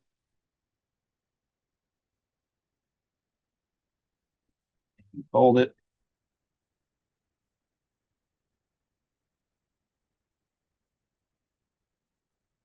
All right, so here, a little explanation makes some sense, but don't make a big dissertation out of it. So I'm going to use the applied approach where market risk premium equals the expected return stocks minus risk rate. And remember, in the model for capital IQ, the number you plug in there is the expected return on stocks. You don't plug in the market risk premium. All right. So that one place, that's what they're asking for.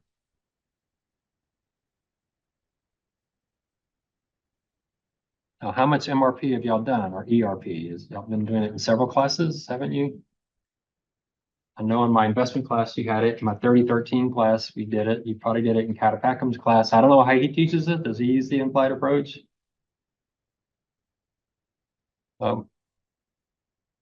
Right? If you want to, you can do the Motorin equity risk premium and see what he's up to. He has a lot of free stuff. I mean, that's a PDF there, but his online is just full of data. It's pretty amazing. Implied ERP by month, previous months. So if you want to bring in a chart like this to kind of show, that your numbers, I'm going to use X 3.3%, which is very similar to what the Motorin's using, and put his chart in there. If you want to do that as backup, that's certainly fine. Here's his risk-free rate and ERP. So he's using an expected return on stocks. You can see how consistent he is around 8%, which is real similar to me. I'm using between 7 and 9% for my expected return on stocks. He's essentially in that same area. So much what he does is what I do. So one of us is copying the other, or it's just pure coincidence. But I'm not copying him, and I'm pretty sure he's not aware that I exist. So anyway, so if you wanted to do that, that would be perfectly fine. It gives extra credence to your paper. I just can't get it to go small enough so I can actually make a snip of it. But something like that would be powerful in your paper.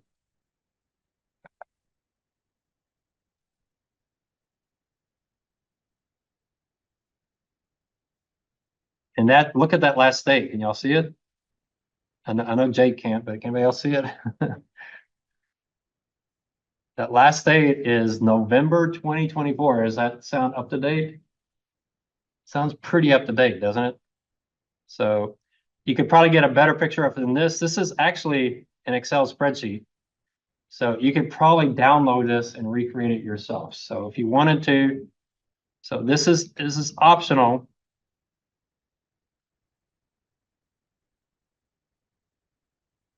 Confirm your assumption.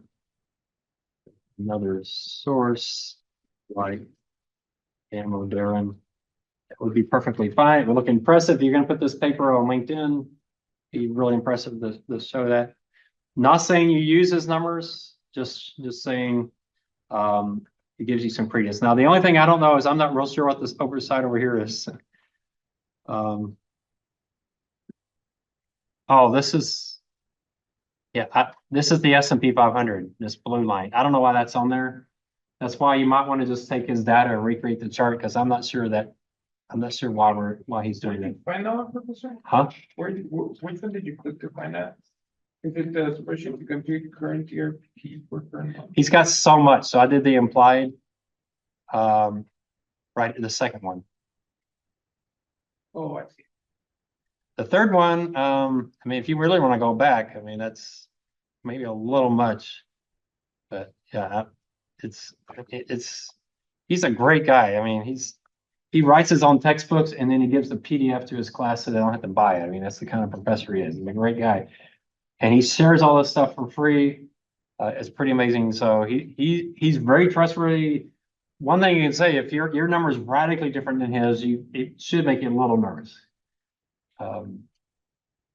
So you don't want to be way off from the guru of valuation. So, right. So I wouldn't start with that, but just say that could be in there. So the implied approach.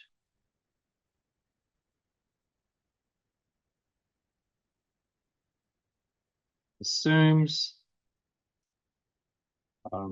expected return in stocks equals current yield. I'm going to say yield, not dividend yield, plus expected what? Earnings growth. All right. Current yield plus expected earnings growth. What do we mean by current yield? It equals current dividend yield plus what? Buyback yield. I do recommend you put the buyback yield in there because the dividend yield is really low and the buyback yield is actually higher. And we have a paper we can justify that with. I'm just going to give you a number. What I've done is I've taken the paper that was written years ago and I brought in the S&P 500 and I've tested to make sure it's still accurate, that it hasn't changed and it's still very accurate. So the numbers from that paper, even though it's old, are still accurate. So I'll give you that number. Okay. So how do you get the current dividend yield? It's going to be yield on SPY. So you go get SPY on Yahoo Finance.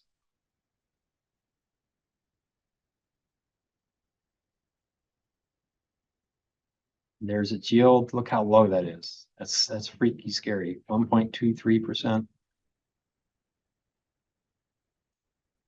All right, so Yahoo Finance. Something you can still get from Yahoo Finance. Now the buyback yield.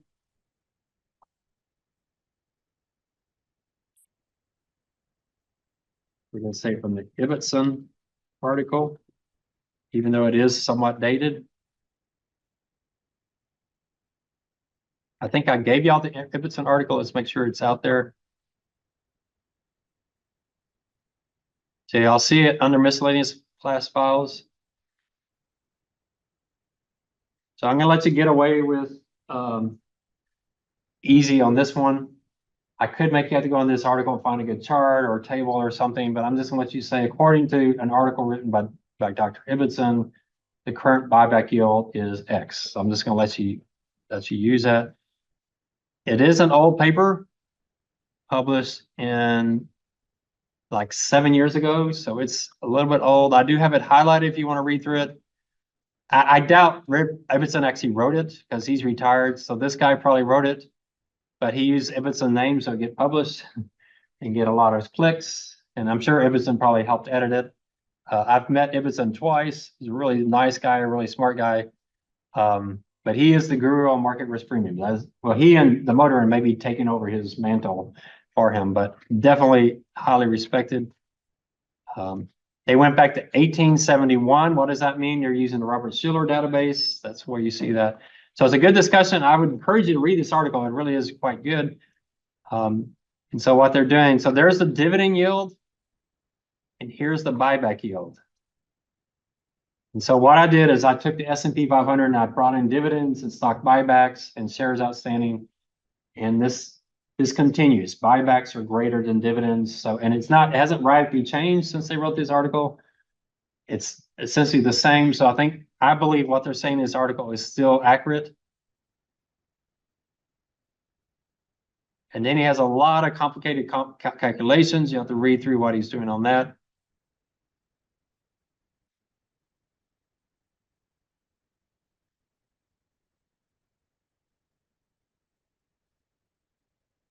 It is a lengthy article. So I'm going to use 1.5% because that's what they're saying is what difference do you get between a dividend model minus using a payout model? It's 150 basis points. So that's from page 45 of this article.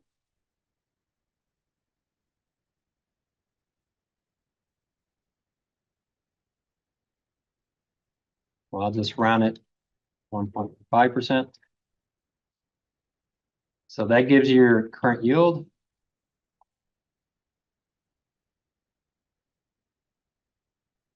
How do students lose a lot of points on this part is they use their company's current yield and their company's buyback. You don't do that. This has nothing to do with your company. All right. You don't talk about your company in this. This is the entire stock market. Okay. So it gives us the current yield. Questions on that? Pretty straightforward. That one's pretty easy stuff too. The next part is the expected earnings growth.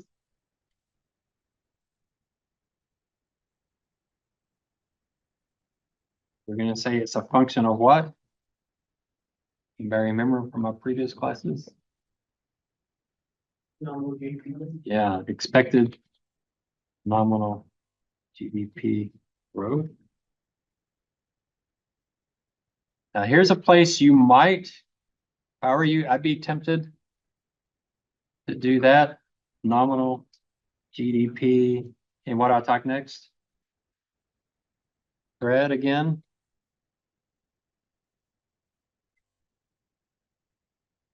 You got to make sure it's nominal. You want to do percentage change from a year ago. This does look like nominal.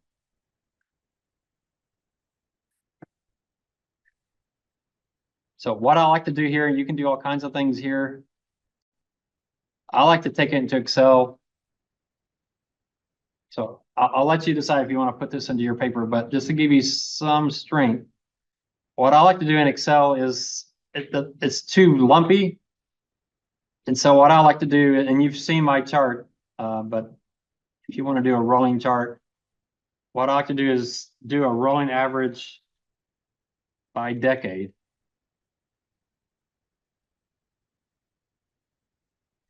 Average might not, well, average might work, but let's see. So that actually works pretty well. Why is this part so high? Anybody, y'all don't remember? I was alive during this part, but what's going on here? How can you tell this is nominal, not real? What decade is this? 70s, high inflation, right? So you've got that. So you put some years in there.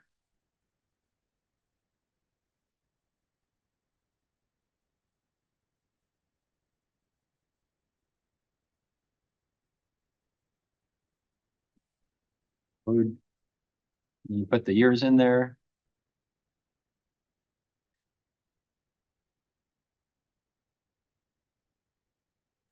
And that's actually a really good looking chart just right there. What do you notice is, oh my word, I don't know why I went to 2042.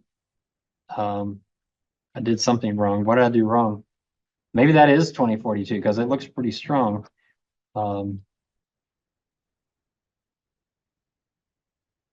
60, 60, 60, 61, 62. They must go to monthly at one point, but they shouldn't. There's only quarterly data. I messed up somewhere. 1, 2, 3, 4, 1, 2, 3. Ah, right there. So close. All right, sorry. Let me fix that one thing. Ah, there's where I missed it. Missed it by one line. That look better? I wish that were 2042. All right, so you can see it's come down quite a bit. That's an interesting bump at the end. I almost don't even believe that, but yeah, I mean, we're up to 5%. We had historically been, much higher than that, but inflation's distorting some of that. You certainly see a decline. Part of that might be the inflation of 2022, that's that material to bring that up, that some of that is inflationary driven. So that could be part of it as well. But if you want to do a chart like that,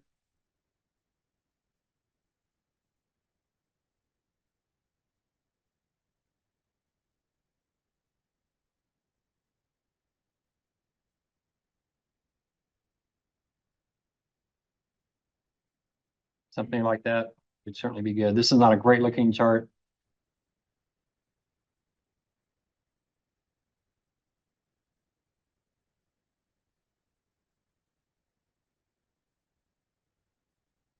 That's something y'all saw how I did it. So maybe give some history. GDP spread. So you might do something like that.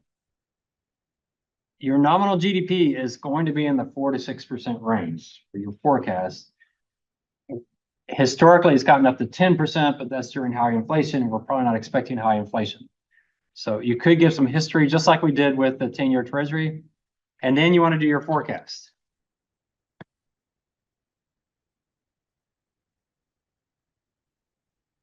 before we want to do that, we want to do the justification to use nominal GDP for corporate earnings.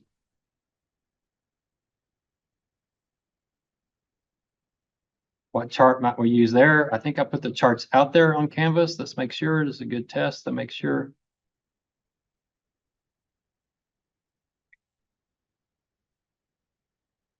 I just don't know where I put them.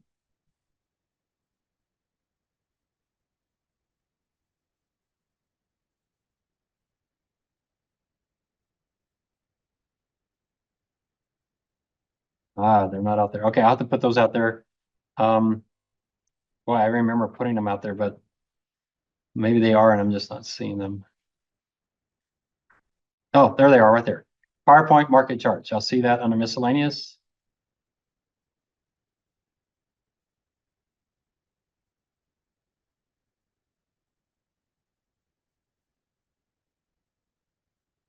So I do like using this chart here. I think it's a pretty powerful chart. Let me bring it in and I'll explain it.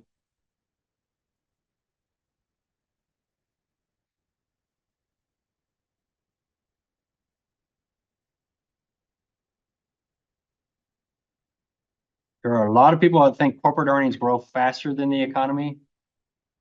But historically, corporate earnings have grown 6.1%. Our economy has grown 6.4%. So corporate earnings actually grow a little more slowly than our economy.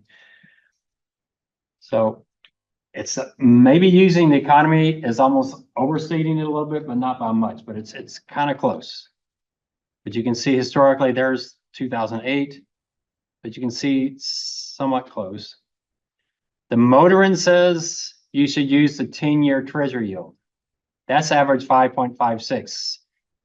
So that's not a bad kind of, the 10-year treasury as your floor and nominal GDP as your upper end. You can see they do a pretty good job and you know, going around it. Actually, to take the Motorin's approach, you actually see it circles around 10-year treasury pretty well, doesn't it? Right now, we just happen to be at a high point. But you can see his argument, this blue line of using the 10-year treasury is actually not a bad forecast for corporate earnings. And if you were looking right here, they would have been the exact same number. When's the only time the two were the same with GDP? Right here. This is the only time the two growth rates were exactly the same. So I can see his argument as well. I don't like using his argument because that's way too easy. You just, your long-term growth rate is just the current 10-year treasury yield. So I'm going to make you do more work, but that's the justification.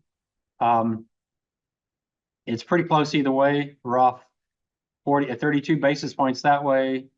We're off 54 basis points. So it is a little closer, but that's only because we jumped right up here. If you want to make the argument that it weaves around the 10, the only reason it's closer is because we're at a high point. We're about to come on a low point.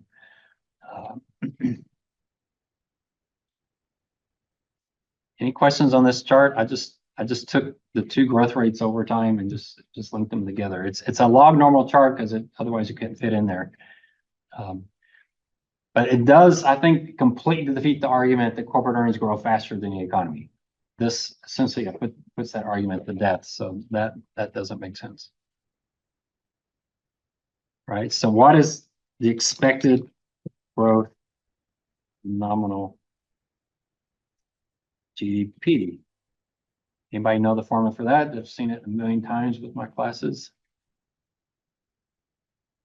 And don't depress me, y'all know it.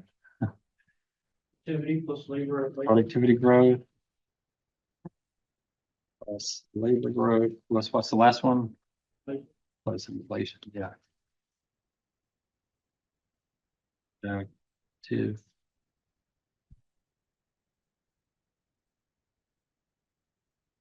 Those are the three main components. I realize exports, imports is part of it, but that one's pretty volatile and it also is fairly small. But those are the main components. And we got a graph for that right here. There's the historical. This is not much different than that first chart I gave you, but this gives it in pieces. So that first chart I gave you, which they look pretty similar, don't they?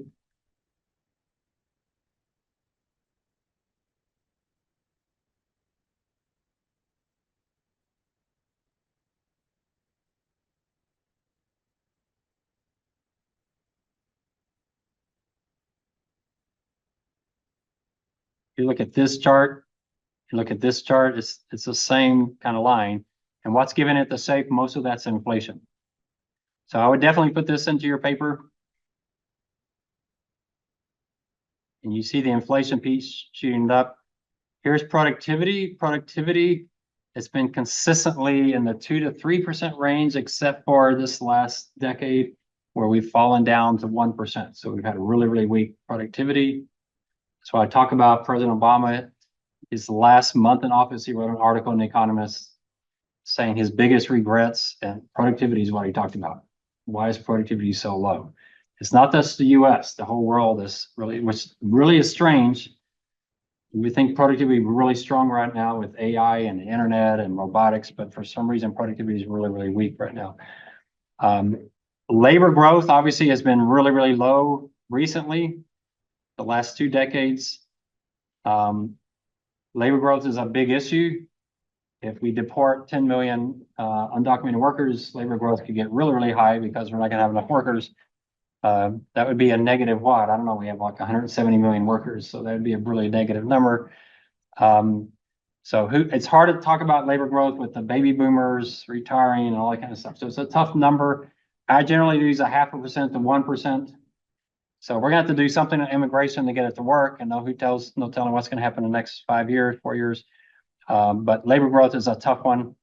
And then inflation, you can just pick a number. The Fed says they're targeting 2%. You can certainly use 2%. So give your assumptions.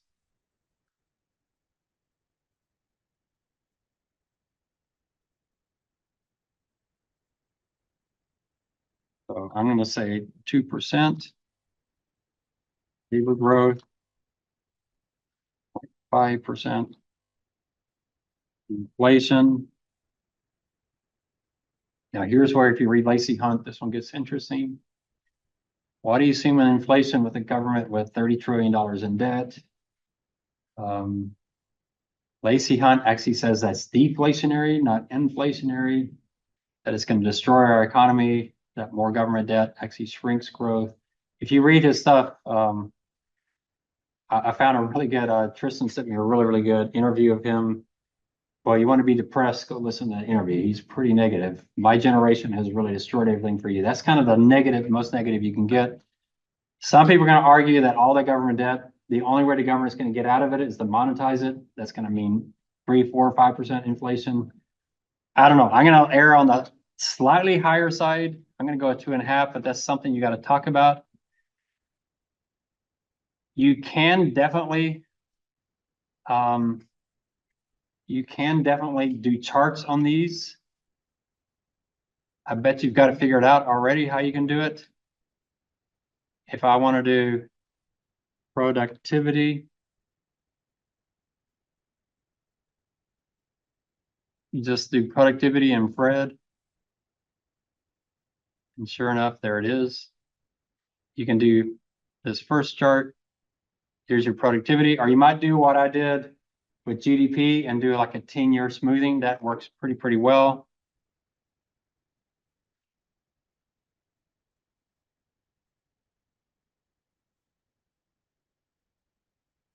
These are quarterly as well.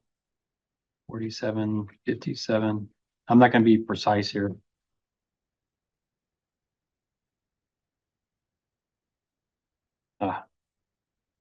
No, Bill Gates.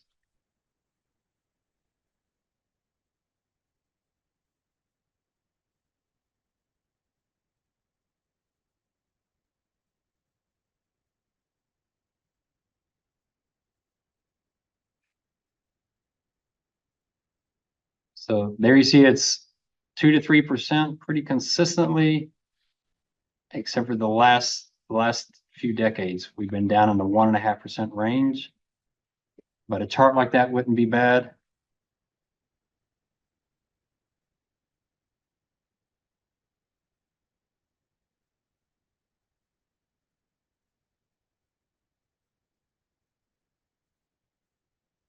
I'm not going to make it fancy, just so you know.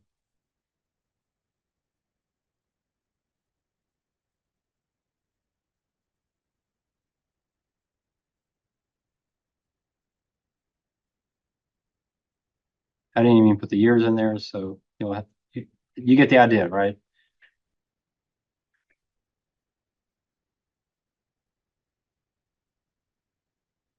You can do the exact same thing with labor growth. It's a little more depressing on labor growth. Here you do jobs added, spread.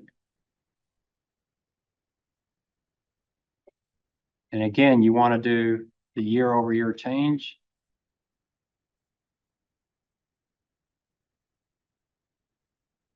And max it out. And again, you can do a rolling 10 years. I mean, this spread database is so incredibly wonderful. I just love it. It's just really pretty amazing. So here it's monthly, so you got to be careful. It's not quarterly anymore. Look at that, 3.8%.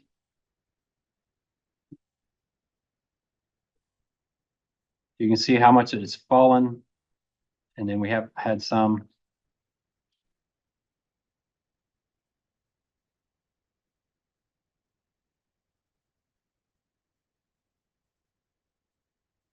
We have gotten back up to 1.5%. So if you want to go higher, you could certainly justify that.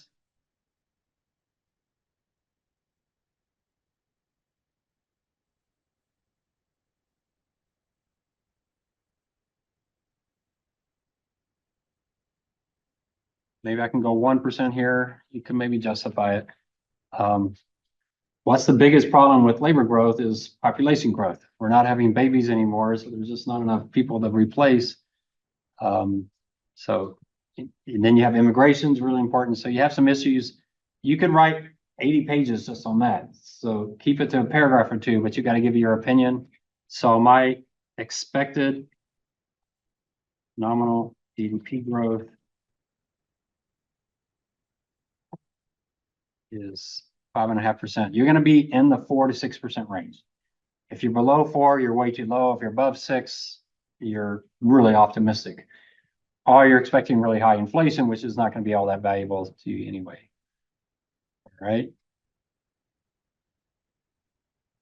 So my expected return on stocks is going to be the yield,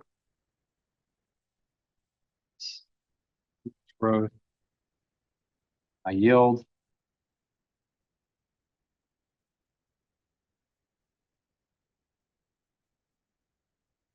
$2.73, earnings growth 5.5%.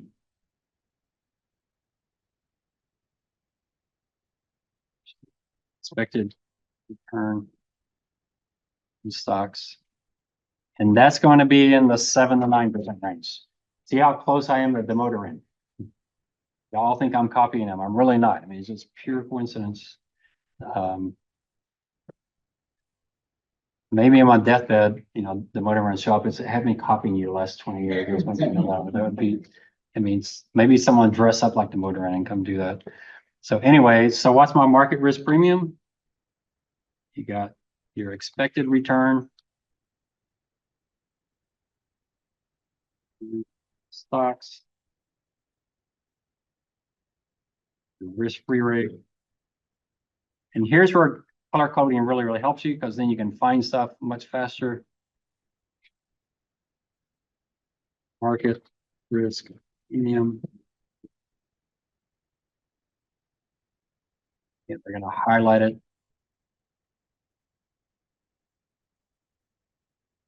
I don't remember if that's the green I picked before. Highlight it.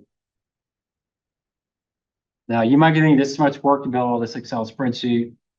I think you're going to write your paper much faster if you do this, because that way you can easily go in and change things if you need to. And that's one thing you're going to find. You may get to the bottom of this and your discount rate's just too low. And that's when you're going to go back and do some fudging. It's like, oh, you know, I really think labor growth is going to be 1.5% or something. You're going to do something to try to get a number that you can live with. So, all right, got the market risk premium. Questions on any of this? I don't know if y'all are keeping up with me on all of that, but Make sure you create your own charts on these things because these are really messy. You can get a lot prettier, especially down here. Don't give me a chart without dates on it. Okay. I have students turn in charts like this. And I don't like 869 watt. So I'm doing it fast, but clean up the charts, get the dates in there.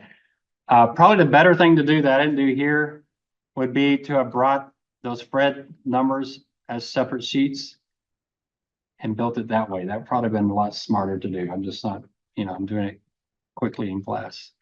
All right. All right. So next thing we'll do is the beta calculation.